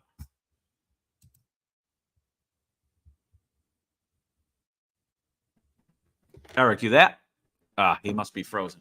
Okay. So I'm here. I'm here. You know, someone else, I don't know if we saw it here. There's a comment here. Who's it from here? Joseph Uru is asking what Dave Savella's Twitter handle is. Yeah, check out Dave Savella. John, I know you say Scooch. Is it Scooch or Scooch? I always say Scooch, but check out at David, DAVID _ Savella, which is SIVELLA. Check him out. There's some great videos. Really great follow. So check that out. Scooch or Scooch, whatever you prefer. So what do you think about that? Should he be removed or should he step down? What should happen here? And is this something that is a 5-alarm fire like Vicky Palladino states, or is this something that needs to happen? Well, there's no doubt about it. Listen, let's be honest. Could we get someone that's actually far worse than Eric Adams when it comes to all of the city? Yes. But this is what the chance that Your connection's bad, dude. You're out of it. We can't hear you at all. not committing crime. Did I freeze again? You're frozen. You keep freezing, dude. I'm having some real issues today. I apologize. But we can't say, you know what? John's great, but he commits crime, so we'll keep him in place. Well, the same thing with John Gotti. John Gotti, the neighborhood loved him, but he had to be removed because he's not responsible for murders. Do we keep him in place? Of course he has to step down. And since he won't, he needs to be removed immediately. Yeah, I agree. I mean, he should have some integrity and step down, but he just doesn't have it at all. I mean, that's what we're seeing. But again, there's a governor there too who the PBA snuck $50,000 to. They snuck $50,000 to, didn't endorse, thought nobody was going to find out, and then when we exposed it, this is the result. So we have a governor that's allowing basically a federalization of the police department, a federalization of New York State. So Eric, your connection's bad. I don't think we should stay on only like 40 minutes that press conference, but I think we touched it home today that New York City is like the Titanic. These people were celebrating themselves a week ago when they should have been embarrassed and probably stepping down anyway. It's absolutely disgraceful. I think there's a lot of changes. I don't think you're going to see things happening overnight, but you're going to see as time goes, this is going to be a significantly different version of New York City and the New York City Police Department. Eric, what are your closing thoughts on this? Yeah, I just want to say I apologize for some of the technical issues today. There was a recent earthquake where I'm at, and there's been some high winds, so it's definitely caused some technical issues. But with that being said, let's be honest. Eric Adams was supposed to step down. He did it. He's not going to take responsibility, accountability. He's not humble. He's arrogant, and he's tyrannical. He needs to be removed immediately. Yes, could we get someone who's worse in place? But that's what we need to do until we get someone that actually can be voted in for the people, someone that we can trust. and hopefully we can get to that point. Again, thank you to everyone, the friends, listeners to the podcast. Please advise your special operations lieutenant in the NYPD, advise the neighborhood coordination officers to come forward if there's anything that they feel is sketchy on their phones. Protect them so that they can protect themselves. Thank you, everyone, for watching here. New York's finest Unfiltered podcast. We're going to go check out our friend Tom. And before that, John, you got any closing thoughts? No, I just want to thank you guys, especially you guys on YouTube. I think we got 1,100 subscribers in the last 28 days. So we appreciate that. We got almost 81,000 views, almost 24,000 hours of watch time. So I really appreciate you guys helping us expand this platform. We keep cracking in and out of the Apple charts as well. So thank you guys that listen on Apple and Spotify too. So, it's growing, and we're gonna keep pushing it, and we appreciate all of you for joining us, all of your insight, all of the positivity, and even the critiques we like. Our friend was gone again today. It's wild. He was with us almost all last week, but he's gone again today. It's weird. It's almost as if he has to do his job instead of following this podcast all day. So yeah, we appreciate everybody for tuning in. And like we said, everything's a politically created crisis. We have to get strong candidates in there. People who aren't in there to build a legacy, people who are in there to do the right thing. Tom Sullivan's one of those guys.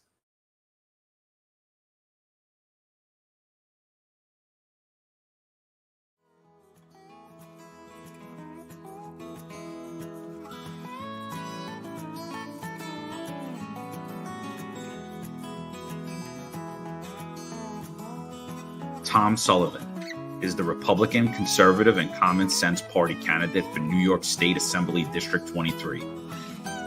Tom is a financial professional who served simultaneously in the United States Army Reserve for 30 years and has now retired. His district covers Ozone Park, Lindenwold, Howard Beach, Broad Channel, and the Rockaway Peninsula.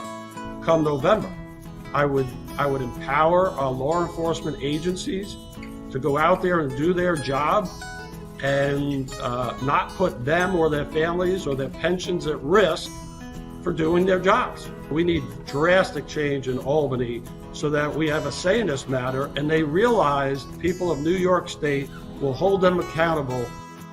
The Sullivan family has a legacy of service. Tom served for 30 years protecting and defending the rights of others. Come this November, he has earned your support. This advertisement's paid for by the Friends of Tom Sullivan. There's a handful of retired officers that don't live in the state that have a lot to say about the dream team, as I like to call it. All of a sudden, they retire and have a master plan on how to fight crime, but nothing to contribute when they were here. They want to come back and be part of the dream team. What can I say? Law enforcement professionals dedicate their lives to serving and protecting our community.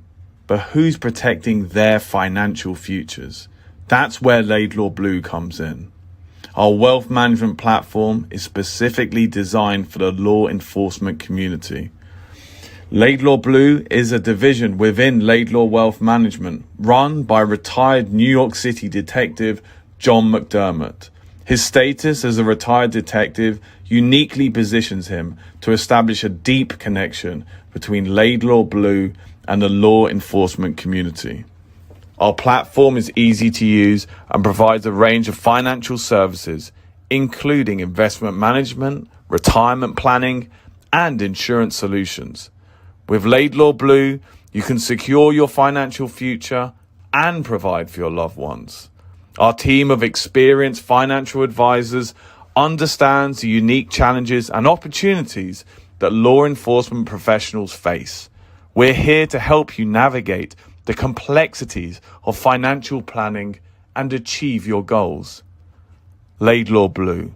Secure your financial future today. Book a meeting using the QR code displayed or call us directly on 888 901 Blue. That's 888 901 Blue.